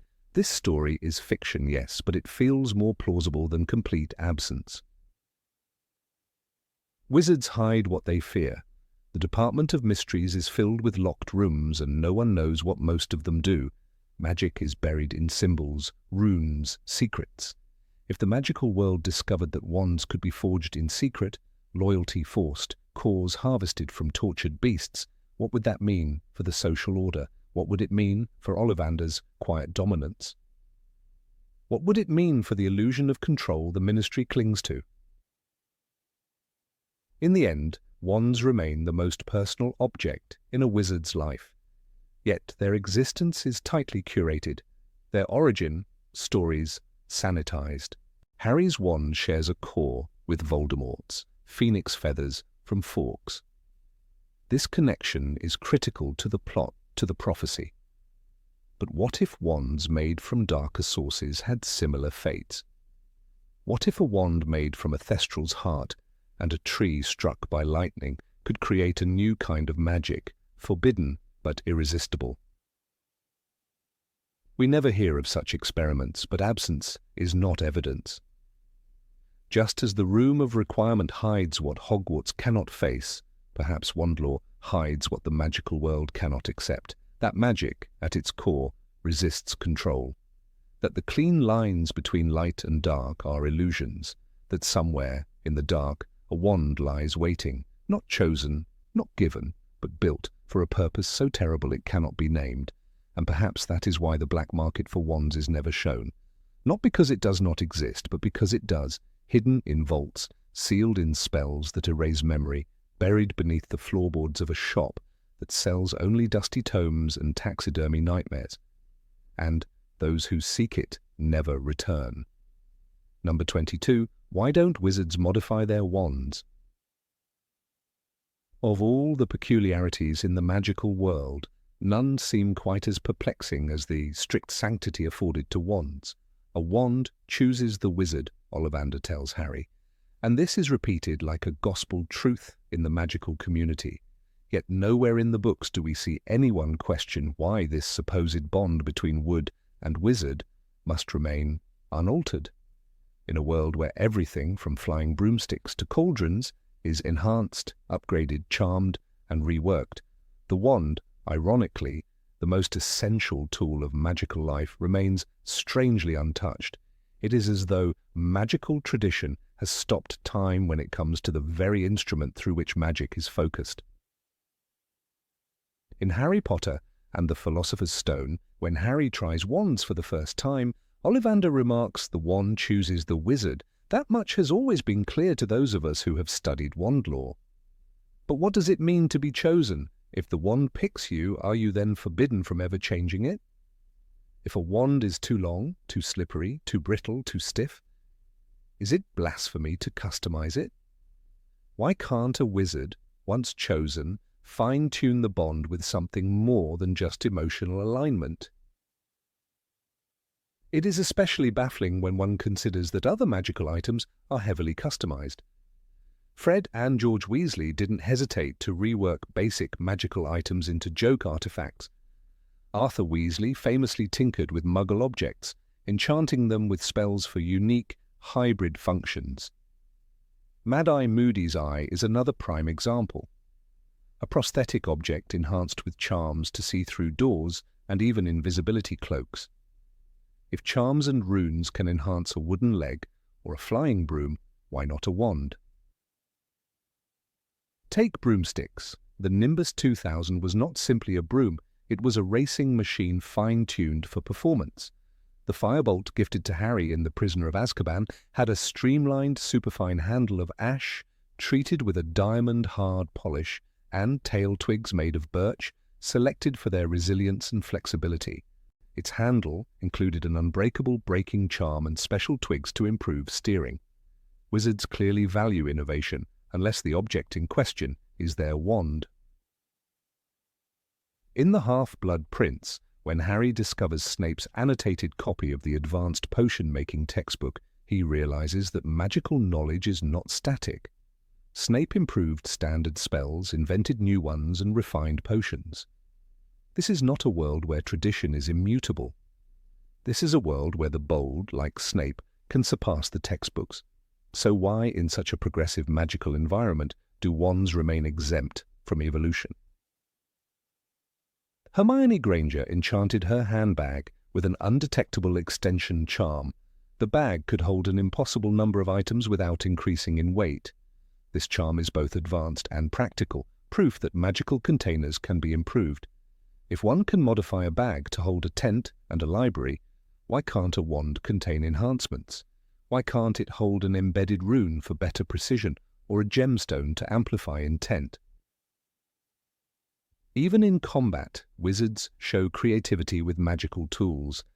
In The Order of the Phoenix, when the DA trains in the Room of Requirement, they use enchanted cushions, dummies, and shields, modifying their environment to suit their magical growth. But still, the wand each wizard uses is the same untouched artifact that chose them in their youth, no matter how their magical needs evolve over time. Perhaps the clearest evidence of magical stagnation in wand design lies in how wand cores are treated. Dragon heartstring, unicorn hair, phoenix feather, these are the only 3 standard cores Ollivander uses, but why only these? In The Goblet of Fire, Victor Krumm's wand is made with dragon heartstring. Fleur Delacour's wand contains a Velar hair donated by her grandmother, Ollivander. Expresses unease with this Velar hair that makes for temperamental wands. Yet Fleur is not unstable. If other cores exist, then core experimentation exists, but it's rare and frowned upon. Why must innovation be met with suspicion? Sirius Black once sent Harry a letter in The Goblet of Fire, writing, "You're a lot like James, but your eyes are your mother's." Wizards can be similar and yet distinct. Why can't their wands reflect that individuality through personalization? Surely a wizard like Sirius, rebellious and resourceful, would have wanted a wand that matched his unique temperament. But there's never a hint that he, or anyone, modified their wand's structure or design. The idea that the wand chooses the wizard has turned into an excuse for stagnation. It is treated like a final sentence, a sacred law of magical physics. But the truth is, bonds between sentient things grow and change. Friendships deepen, loyalties shift, power evolves. If a wand and wizard truly share a magical link, shouldn't that link be nurtured and developed? A wand could be enhanced to resonate better with its owner over time, perhaps through charms, rune inscription, or even merging with personal talismans. Wandless magic exists, albeit difficult. Dumbledore uses it casually. In The Half-Blood Prince, when Harry accompanies him to the cave, Dumbledore performs powerful magic without touching his wand. This reveals that the wand is a tool, not a dependency. If magic flows from the wizard, then surely that flow could be enhanced by an upgraded tool. When Muggles use better tools, sharp knives, electric drills, their efficiency increases. Why should wizards settle for the magical equivalent of a wooden stick, never sharpened, never tuned? A wand could be carved with protective runes. Runes are known to channel and shape magical energy. In the Deathly Hallows, Hermione carries the Tales of Beedle the Bard, which includes references to ancient magic involving runes and symbols. Runes are an accepted and powerful form of magical augmentation. If a wizard could engrave a wand with runes for protection, clarity, or power focus, the potential gains are obvious. And yet, the idea of changing a wand is taboo. When Ron's wand breaks in the Chamber of Secrets, it malfunctions disastrously until he replaces it. No one suggests repairing it with modifications or improvements. Even with the skill of a craftsman like Ollivander, there's no market for wand enhancement, no workshops offering wand upgrades, no manuals on wand augmentation. The most glaring contradiction lies in the fact that magical education encourages creativity, experimentation, and critical thinking, except in the matter of wands.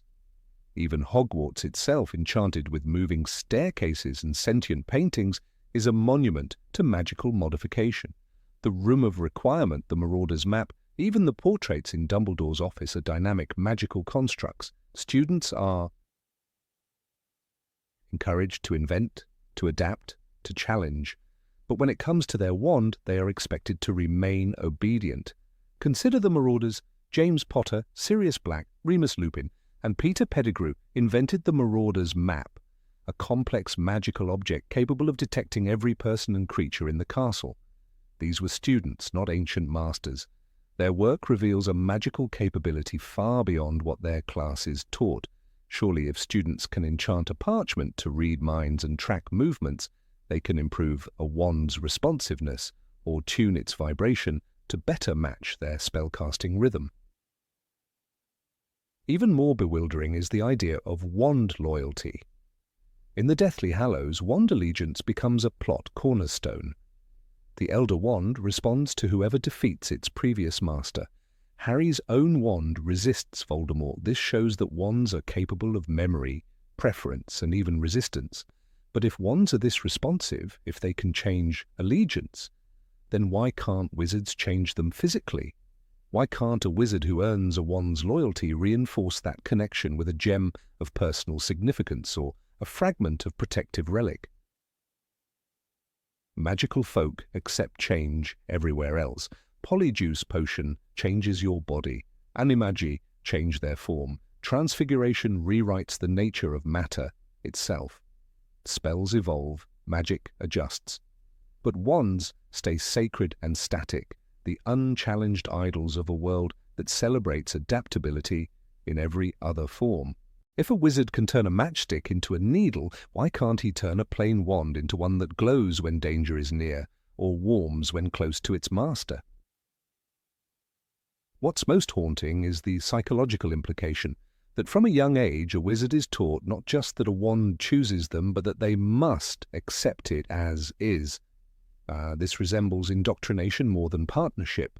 It teaches conformity over curiosity, obedience over innovation. The wand is not a gift, it is a fate. It's a chilling message in a world that otherwise tells young witches and wizards to find their power and shape their own destiny. Even the Deathly Hallows, the Resurrection Stone, the Invisibility Cloak, the Elder Wand are symbols of magical transcendence, yet only The elder wand receives true reverence. The cloak is practical, the stone tragic, but the wand is ultimate. Its power lies not in its construction, but its history. But isn't that history the best argument for rethinking the tool itself? If a wand can become legendary through use, might it not become extraordinary through enhancement? Magic is change. It is fluidity, rebellion, emotion, logic, fire, and adaptation. The idea that wands must remain unchanged is not rooted in magical lore, but in magical culture. It is a superstition masquerading as tradition. Wizards upgrade their broomsticks, personalize their patronuses, modify their luggage, and brew ever more powerful potions. Yet they fear the idea of carving a symbol onto their most personal object, or embedding it with a focus crystal. This is not caution. This is stagnation. Wands could be more. They could be beautiful, layered, dynamic expressions of the wizard who wields them. They could grow as the wizard grows. They could be artifacts of a lifetime, shaped by milestones and crafted with evolving mastery. But instead, they are relics of an archaic reverence, frozen in time. Not because they must be, but because no one dares to ask, what if we could improve them? Number 23. Why don't wands have a memory of used spells? A wand chooses the wizard. That much is clear. But what remains murky, oddly so, is what the wand retains after the choosing, after the duels, the spells, the emotions. In a world so richly layered with magic, where time can be turned and souls can be fractured, the fact that a wand has no apparent memory of what it has done is not just odd, it's unsettling. A wand that channels every flick of emotion, every desperate incantation, every dark impulse or noble gesture, and yet reveals nothing.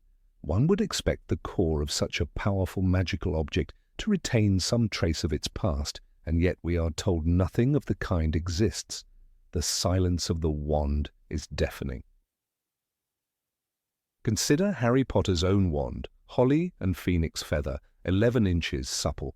This wand had a twin made of the same phoenix, and that twin belonged to Lord Voldemort. Their rare and fated connection is well documented, but it was not the wand that offered up this truth, it was Ollivander. The wand itself remained mute, as all wands apparently do, even though it had battled its brother, cast spells of both protection and destruction, and was part of deeply intimate magical exchanges. The wand chooses the wizard, Ollivander said, but once it chooses, does it keep choosing? Does it remember the weight of its own choices? And what of the priori incantatem phenomenon, the rare reversal effect when two wands with the same core meet in battle? This magical echo reveals the last spells cast by one of the wands, reeling them out like ghosts as happened at the graveyard in Little Hangleton. Harry saw the shades of Cedric Diggory, Bertha Jorkins, Frank Bryce, and even his own parents emerge from Voldemort's wand. So clearly, in some circumstances, a wand can produce a kind of memory of past spells. But this is seen as an anomaly, a side effect, not an intentional design. Why? Why is it that only when two matching cores collide in violent tension does a wand finally speak? If such echoes exist even in extreme cases, then it's logical to assume that every wand retains some magical residue, some imprint of the spells it has performed. Yet there is no such concept in common magical education or law enforcement. Auras do not scan confiscated wands for spell histories. The Wizengamot does not demand wand records as courtroom evidence. When Sirius Black escaped Azkaban, there was no mention of his wand being examined to determine his last known activities. The wand is a partner in every magical act, and yet it is never called to testify. Would it not be immensely practical if wands had a readable magical log, an arcane record of every spell, every curse, every protective charm? It could revolutionize the Department of Magical Law Enforcement. Imagine a wand held in a forensic stasis charm being read like a journal. The last 5 spells, the emotional state of the caster, the intensity of the magic, it could all be used to determine guilt or innocence. When Barty Crouch Jr. impersonated Mad-Eye Moody using Polyjuice Potion, could not the real Moody's wand have been analysed to verify he had not cast any spells during his captivity? And on a smaller scale, what of education? What of Hogwarts? Professor Flitwick could track a student's wand usage to understand why a spell failed. Was it the incantation, the emotion, the intent? Professor McGonagall could view a student's transfiguration history and guide them with precision. Instead, wand learning is trial and error, guided by intuition and practice, but without data. In a society capable of magically mapping entire buildings, enchanting photographs to move, and enchanting books to bite, the lack of a wand memory seems not like a limit but a choice. Yet the wand itself is not powerless. In the Deathly Hallows, Harry's wand, his original, broken by accident, displays something strange. When he uses a borrowed wand from Hermione, the spells are weaker. When he later uses Draco Malfoy's wand, it responds better. But when the Elder Wand is placed in his hand, it obeys with terrifying loyalty. These shifts are not about spell work. They are about recognition, connection. So clearly, a wand knows something. It senses identity, ownership, intent. It bonds with the wizard. But again, it does not speak of what it knows. The silence may be cultural. Magical society is riddled with traditions, unspoken rules, and ancient superstitions. Perhaps the idea of interrogating a wand is seen as disrespectful or even dangerous, but what if the real reason lies deeper? Perhaps wand-makers like Ollivander have chosen to keep this knowledge secret. If wands do carry a magical residue, an afterimage of all that they've cast, then who controls that access? Would wand-makers become the keepers of every wizard's past? Imagine the ethical consequences. If you knew your wand could be read, would you feel safe casting certain spells? Would you feel judged for trying out a harmless dark spell just out of curiosity? Would freedom of magical expression suffer under such surveillance? Magical history has already shown us what happens when the ministry overreaches: the registration of Muggleborns, the censorship of books, the persecution of centaurs and werewolves.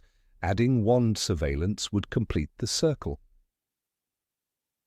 But still the question remains: is this absence of wand memory truly a lack of ability or a suppression of truth? We are told that house elves can perform magic without wands and without formal training. Dobby levitated a pudding in the Chamber of Secrets, and the ministry wrongly blamed Harry because of the trace. If such a crude monitoring charm exists for underage magic, why does nothing comparable exist for wands? And what of the Death Eaters?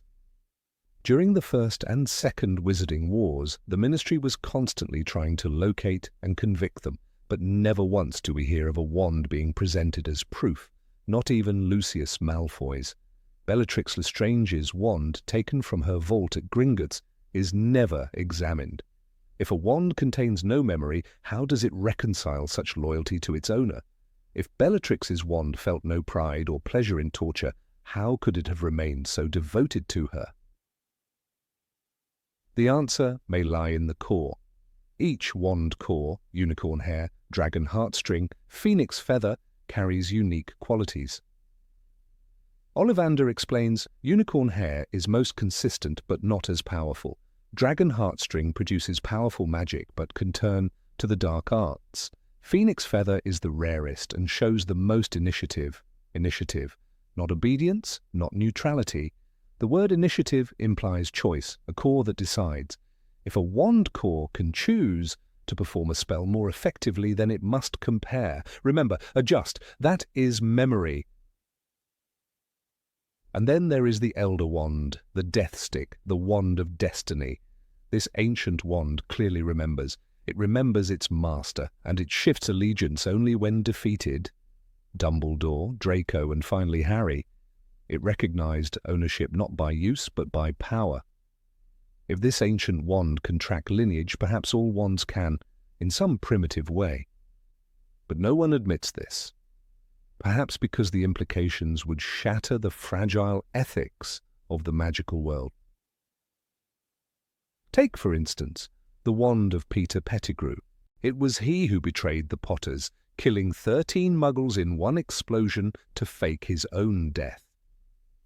When Sirius Black was arrested, did anyone even look at Pettigrew's wand?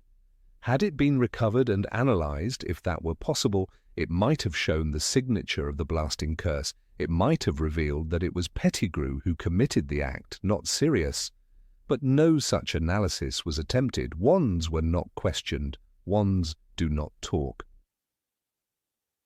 Even within Hogwarts, a place of advanced magical learning, there is no class on wand forensics, no textbook section on spell echo detection, no mention of wand memory. When Ron's wand breaks in Chamber of Secrets, it begins misfiring, but the misfires are mechanical, not psychic. No one investigates whether the wand remembers that it was damaged. Instead, it is treated like a broken tool, not a sentient artifact.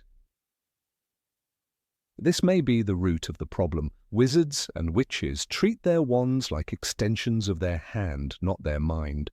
The bond is personal but one-sided. Wands are loyal but silent, obedient but watchful. They seem to know everything, yet say nothing. In many ways they resemble house elves, creatures of immense magical power, bound into service and social silence. Perhaps like the elves, the wands have more secrets than we dare to ask. In The Half-Blood Prince, Harry uses this spell, Sectum Sempra, for the first time. The wand obeys. It slices Draco Malfoy open, leaving him bleeding on the floor. But did the wand hesitate? Did it sense that the spell was dark, or was it simply doing as it was told? If it retained a memory, it might have warned Harry, might have resisted. But no resistance came, only silence, only blood. If wand memory were real and accessible, what else might we find? Regulus Black's final spells before facing the Inferi. Snape's silent curses as he watched Lily die. Dumbledore's first spell as a boy. Grindelwald's rise to power, traced spell by spell through the arc of his wand. The history of magic, etched not in books, but in the invisible grooves of carved wood and enchanted cores, a silent archive, waiting to be read. And perhaps that is the ultimate fear, that the wand remembers too much, that if we dared open it, dared extract the truth, we would see not only what was cast, but why.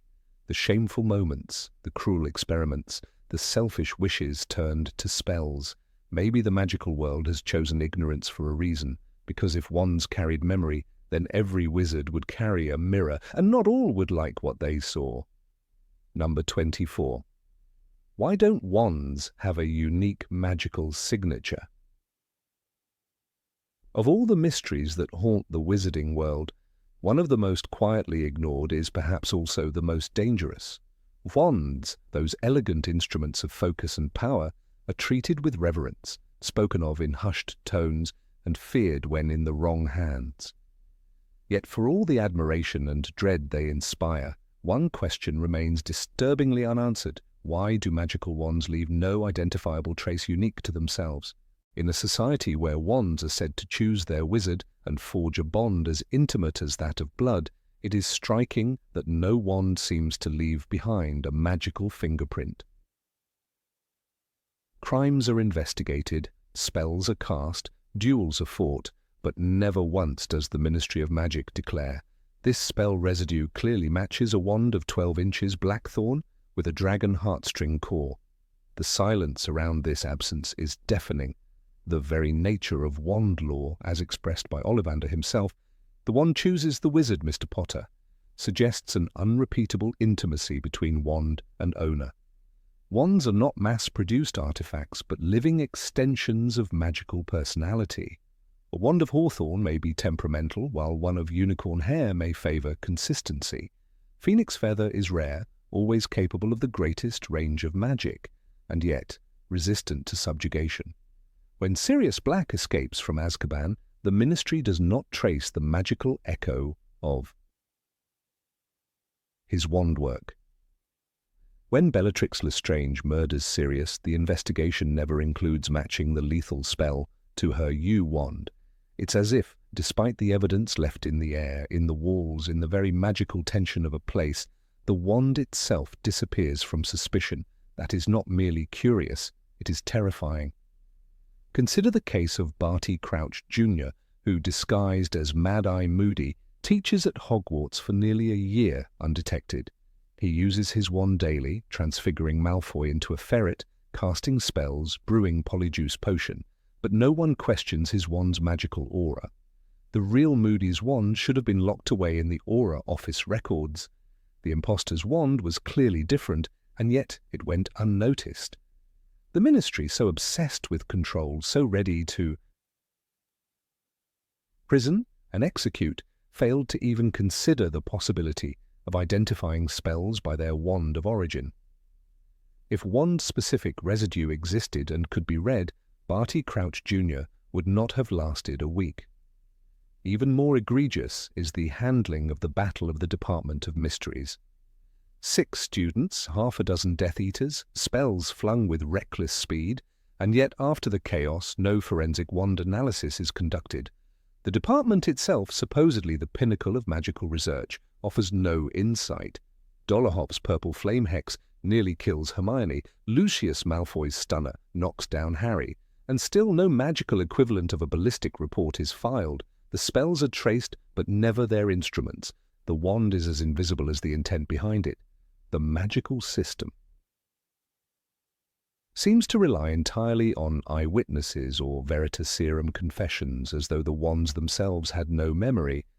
But if wands are extensions of their wielder's will, how can they be so utterly anonymous? Dumbledore refers to the Elder Wand as having a will of its own. He explains that it must always defeat the old master to win a new one. A wand capable of determining loyalty should certainly be capable of leaving behind a trace of its magic, a signature visible to those trained to read it. When Harry uses Draco's wand in the Forbidden Forest, Voldemort notes the problem instantly. The wand resists me. This resistance implies the wand retains a memory of sorts, a metaphysical record of allegiance. Why then is that record inaccessible to law enforcement? The Elder Wand can remember who it obeys but cannot testify about the crimes committed with it. The answer might lie in the very design of the magical society. Wizards fear surveillance. The Statute of Secrecy was not built for internal justice, but to shield the magical world from Muggles. Everything in magical governance leans toward obscurity, toward forgetting rather than remembering. Unlike Muggle justice systems that crave evidence, magical law thrives on silence, secrecy, and intimidation. Memory charms replace testimonies. The unforgivable curses carry life sentences, but the burden of proof lies on witnesses, not magical traces. No spell performed can be definitively linked to a specific wand. The Ministry has no registry for the signature of a wand. It is willful ignorance posing as tradition. There is one moment, however, where a hint of magical forensics arises, the priori incantatem effect.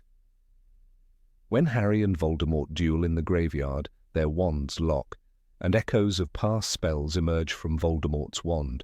Cedric, Frank Bryce, Bertha Jorkins all appear.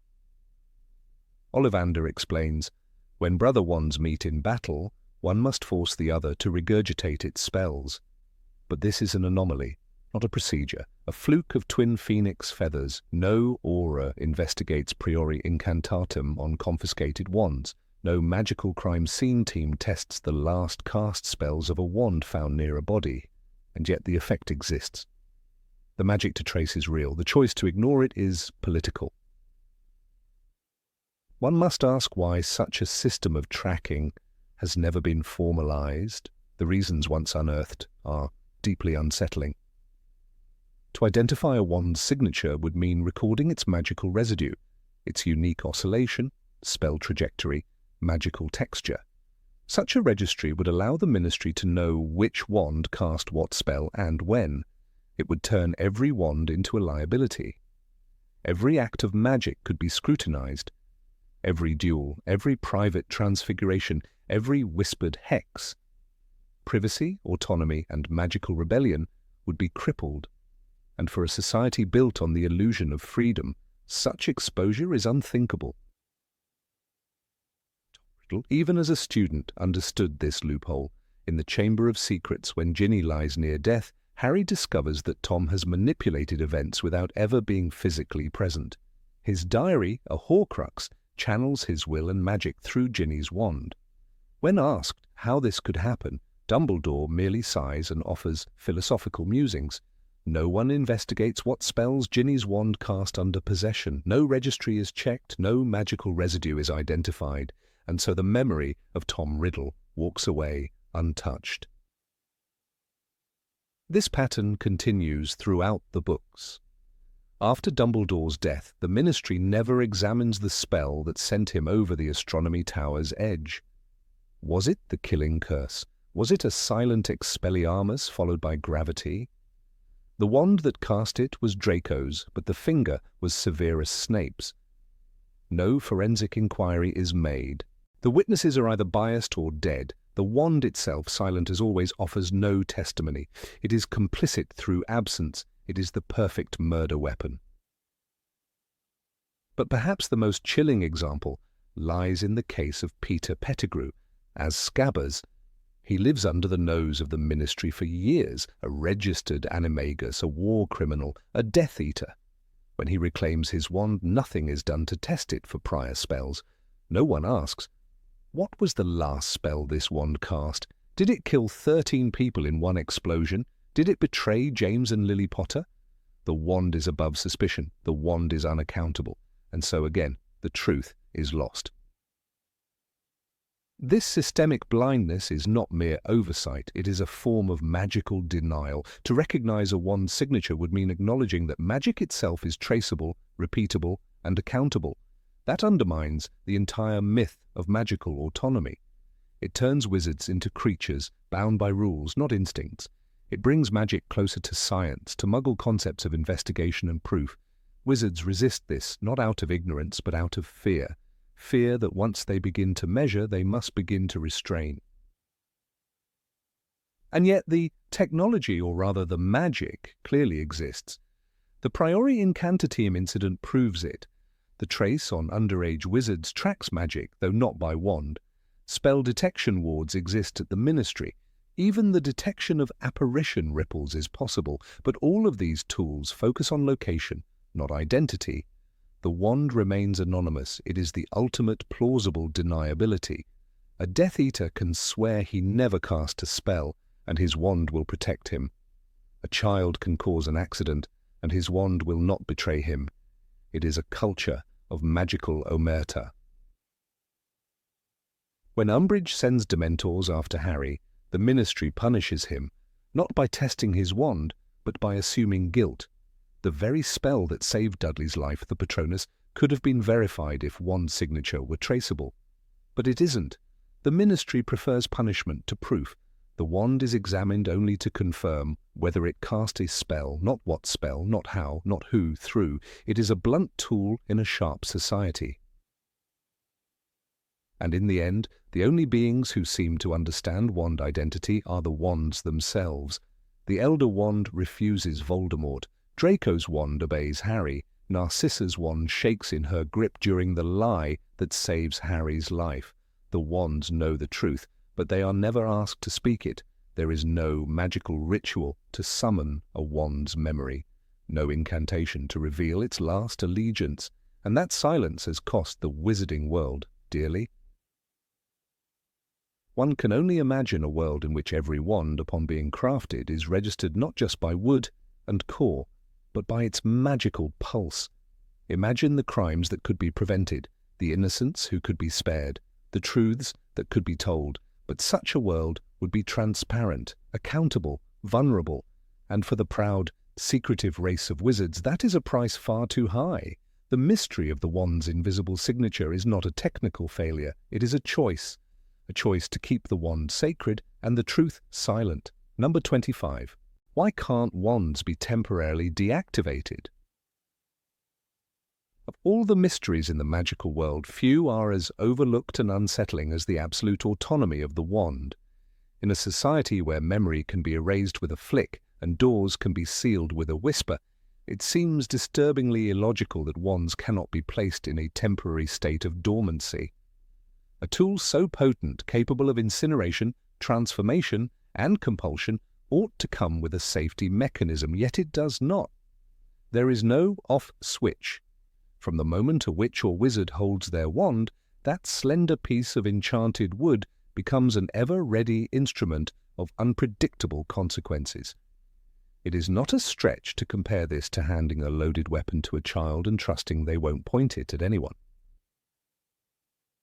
The fact that Hogwarts, a school for adolescents, does not routinely deactivate wands during non-class hours is a glaring oversight that the magical world seems oddly content to ignore. In Harry Potter and the Goblet of Fire, Draco Malfoy uses the Furnunculus Curse and Densalgio on Harry and Hermione in the school corridors. This is not a duel, not a life-or-death moment, but a random act of bullying. Hermione's front teeth grow absurdly large before Snape intervenes. The damage is done. What if she had been alone? Wands, in this case, acted as conduits for cruelty. Imagine if a button or enchantment could have sealed the wand, temporarily disabling it.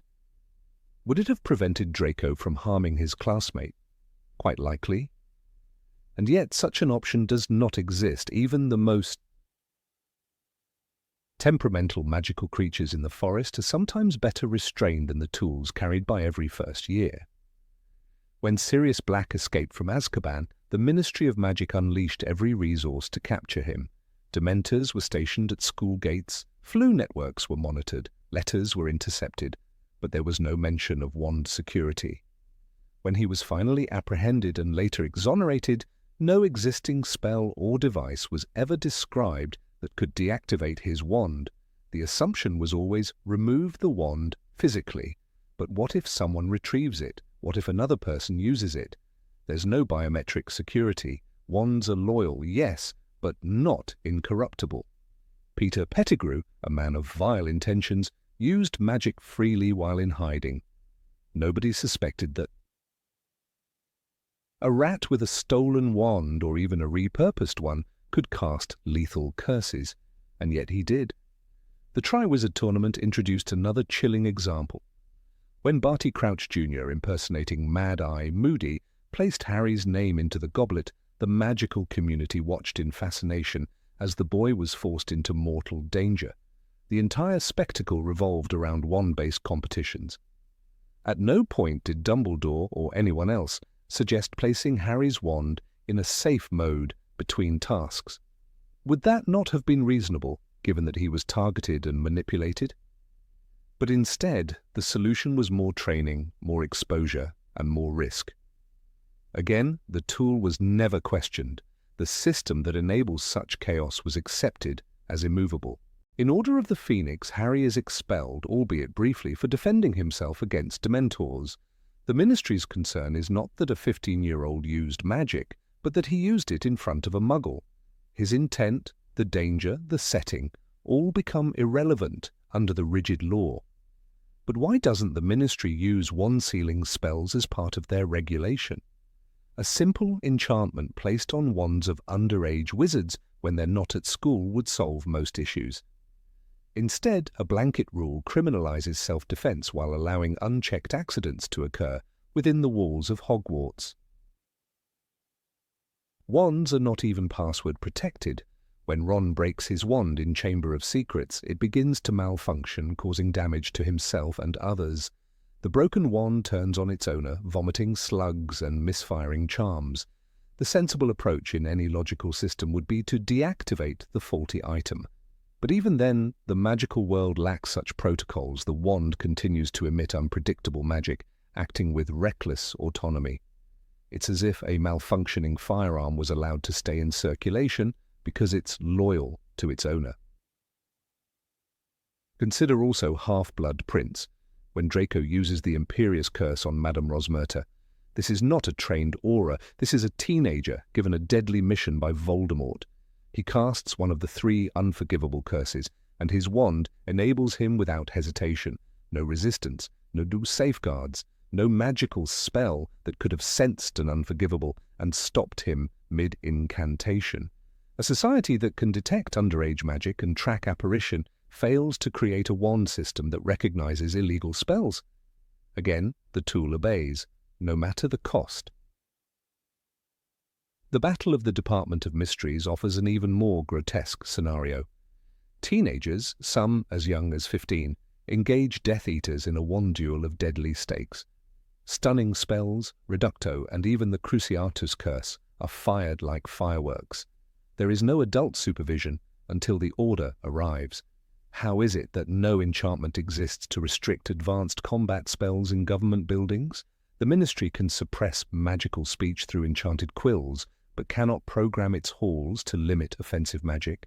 The imbalance between what magic can do and what it chooses not to do is staggering. And let us not forget Fred and George Weasley. Known pranksters, harmless in many cases, but their use of magic often caused chaos, injuries, and structural damage. From enchanted fireworks to Tung-Tung toffees, the twins used their wands for elaborate mischief that had very real consequences. The only response from the school was detentions and house point deductions.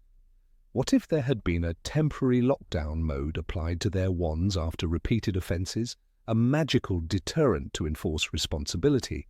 Instead, Dumbledore seems to admire their rebelliousness, a romanticized form of disobedience that belies the potential for disaster. In Deathly Hallows, Hermione modifies her parents' memories. She uses her wand to erase their very identities, a tragic and profound act. This is magic with lasting emotional and psychological damage, and yet her wand permits it without scrutiny. No moral compass embedded, no ancient enchantment that asks, "Are you sure?" The wand becomes a silent executor of deeply painful decisions. Should such irreversible magic be allowed so easily? If not disabled, could there at least be a momentary halt, a conscious magical delay that forces reflection? When Bellatrix Lestrange tortures Hermione in Malfoy Manor, it is not just an act of evil, it is facilitated by the wand.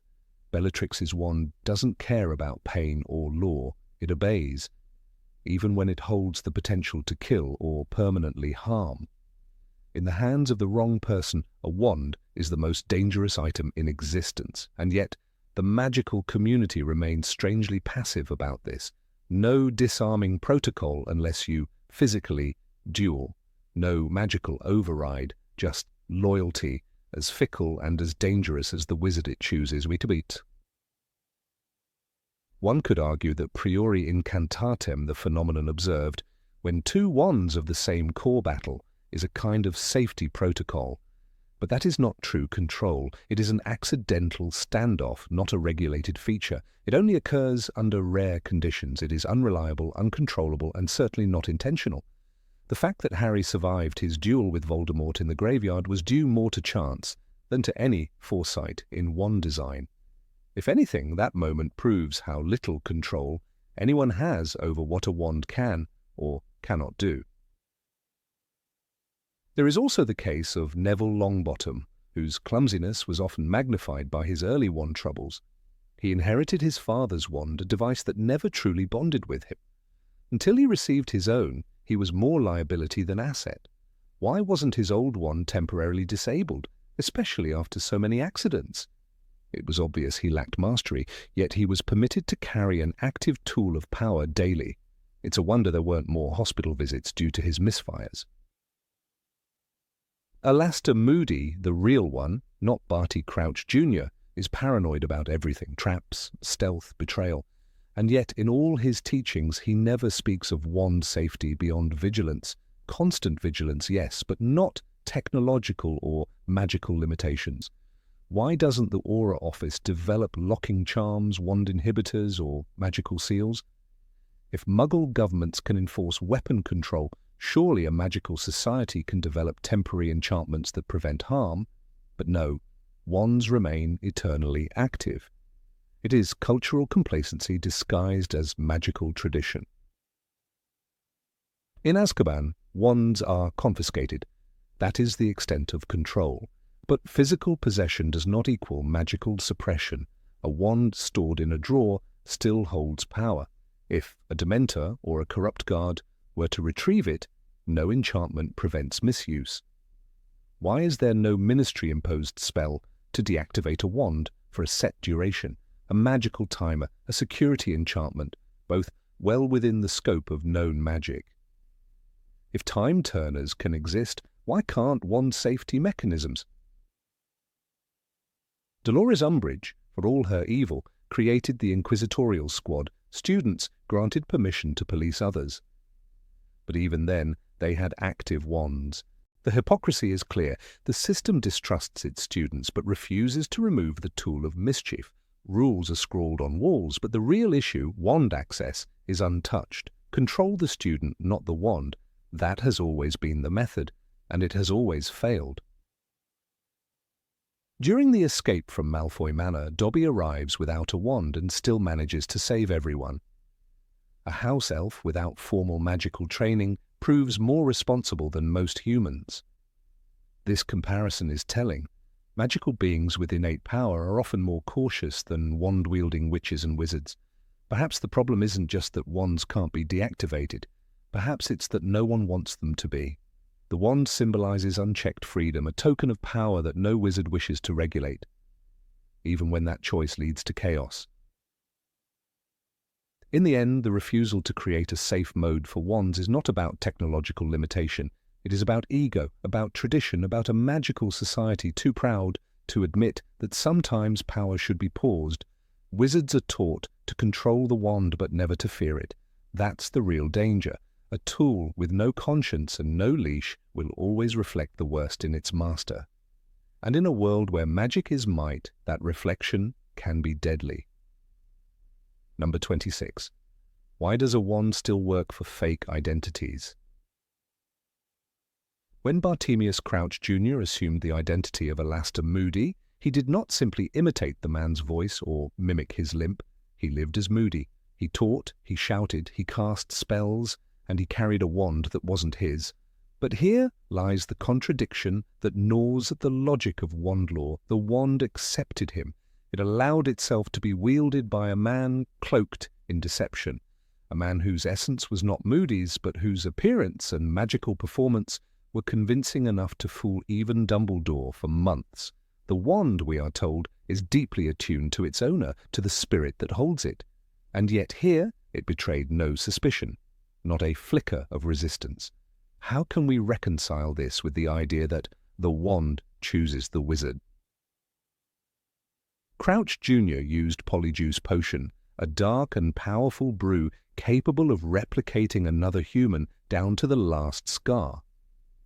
But Polyjuice does not copy the soul. It does not recreate the magical signature, the internal pulse that ought to radiate from the wizard. And if we believe Ollivander, who said, "The wand chooses the wizard," that much has always been clear to those of us who have studied wand lore, then how is it that the wand of Alastair Moody allowed itself to be wielded by someone else for an entire school year? No sparks, no resistance, no rejection. The wand seemed to see only flesh, not spirit. The troubling question isn't isolated to Crouch Jr. alone. When Ron Weasley took the Polyjuice Potion to impersonate Reginald Catamol during the infiltration of the Ministry, he brought along his own wand. It was Ron, physically transformed into someone else, casting spells under a false face. But the wand responded to him as it always did, to you. If we are to believe that the wand is bonded to the wizard, that it chooses based on affinity, personality, and magical potential, then why was it blind to Ron's transformation? Shouldn't it have sensed something was amiss? Shouldn't the bond have weakened, if not broken? Even more baffling is Hermione's case. Disguised as Mafalda Hopkirk, she used her own wand inside the Ministry without disruption. Again, the wand did not hesitate. There was no suggestion in the text that it faltered or sputtered in confusion. In Deathly Hallows, the narrative notes, Hermione had transformed into Mafalda Hopkirk, short and dark-haired. She checked her reflection and muttered, "That'll do," pulling out her wand. The wand her wand did not resist. It acted as if nothing had changed, yet so much had. These instances raise a deep philosophical question about the nature of magical tools. Do wands bond to identity or to biology? If Polyjuice Potion can fool a wand, then is the magic of the wand shallower than we were led to believe? It was Ollivander who told Harry that wands feel loyalty. That loyalty, we assumed, extended to the soul of the wizard, but Crouch Jr. proved otherwise. The wand's loyalty is, perhaps, more primitive than we believed. Consider this: if wands are truly loyal to the inner self, to the unique magical fingerprint of the wizard, then Polyjuice Potion should have caused them distress. At the very least, the wand should have hesitated in the hands of someone who appeared outwardly different, but that doesn't happen. The books provide no hint that wands behave any differently under Polyjuice-induced transformations. They seem to be entirely fooled by the illusion. This suggests something deeply unsettling about the magic that governs wand behavior. When Harry tried to use Draco's wand after disarming him in Malfoy Manor, he noticed a difference. It did not feel the same, the text tells us. The wand worked, but it wasn't truly his. It didn't fit him, not like his Holly and Phoenix Feather wand had. That wand had chosen him. And when he later defeated Draco in combat, he gained mastery over the Elder Wand as a result. The wand's allegiance shifted based on defeat, on conquest, not on appearance, not on illusion. So if wands are loyal to the victor, to magical dominance, why do they accept lies so easily? The idea that a wand could be fooled by a mask, no matter how perfect, undermines everything we thought we knew about wand lore. What if a dark wizard used Polyjuice to impersonate someone, gained access to their wand, and used it without resistance? What stops a Death Eater from turning into a beloved Aura and using his wand to commit atrocities? If the wand cannot tell the difference, then its loyalty is nothing more than blind compliance with the surface image of a person.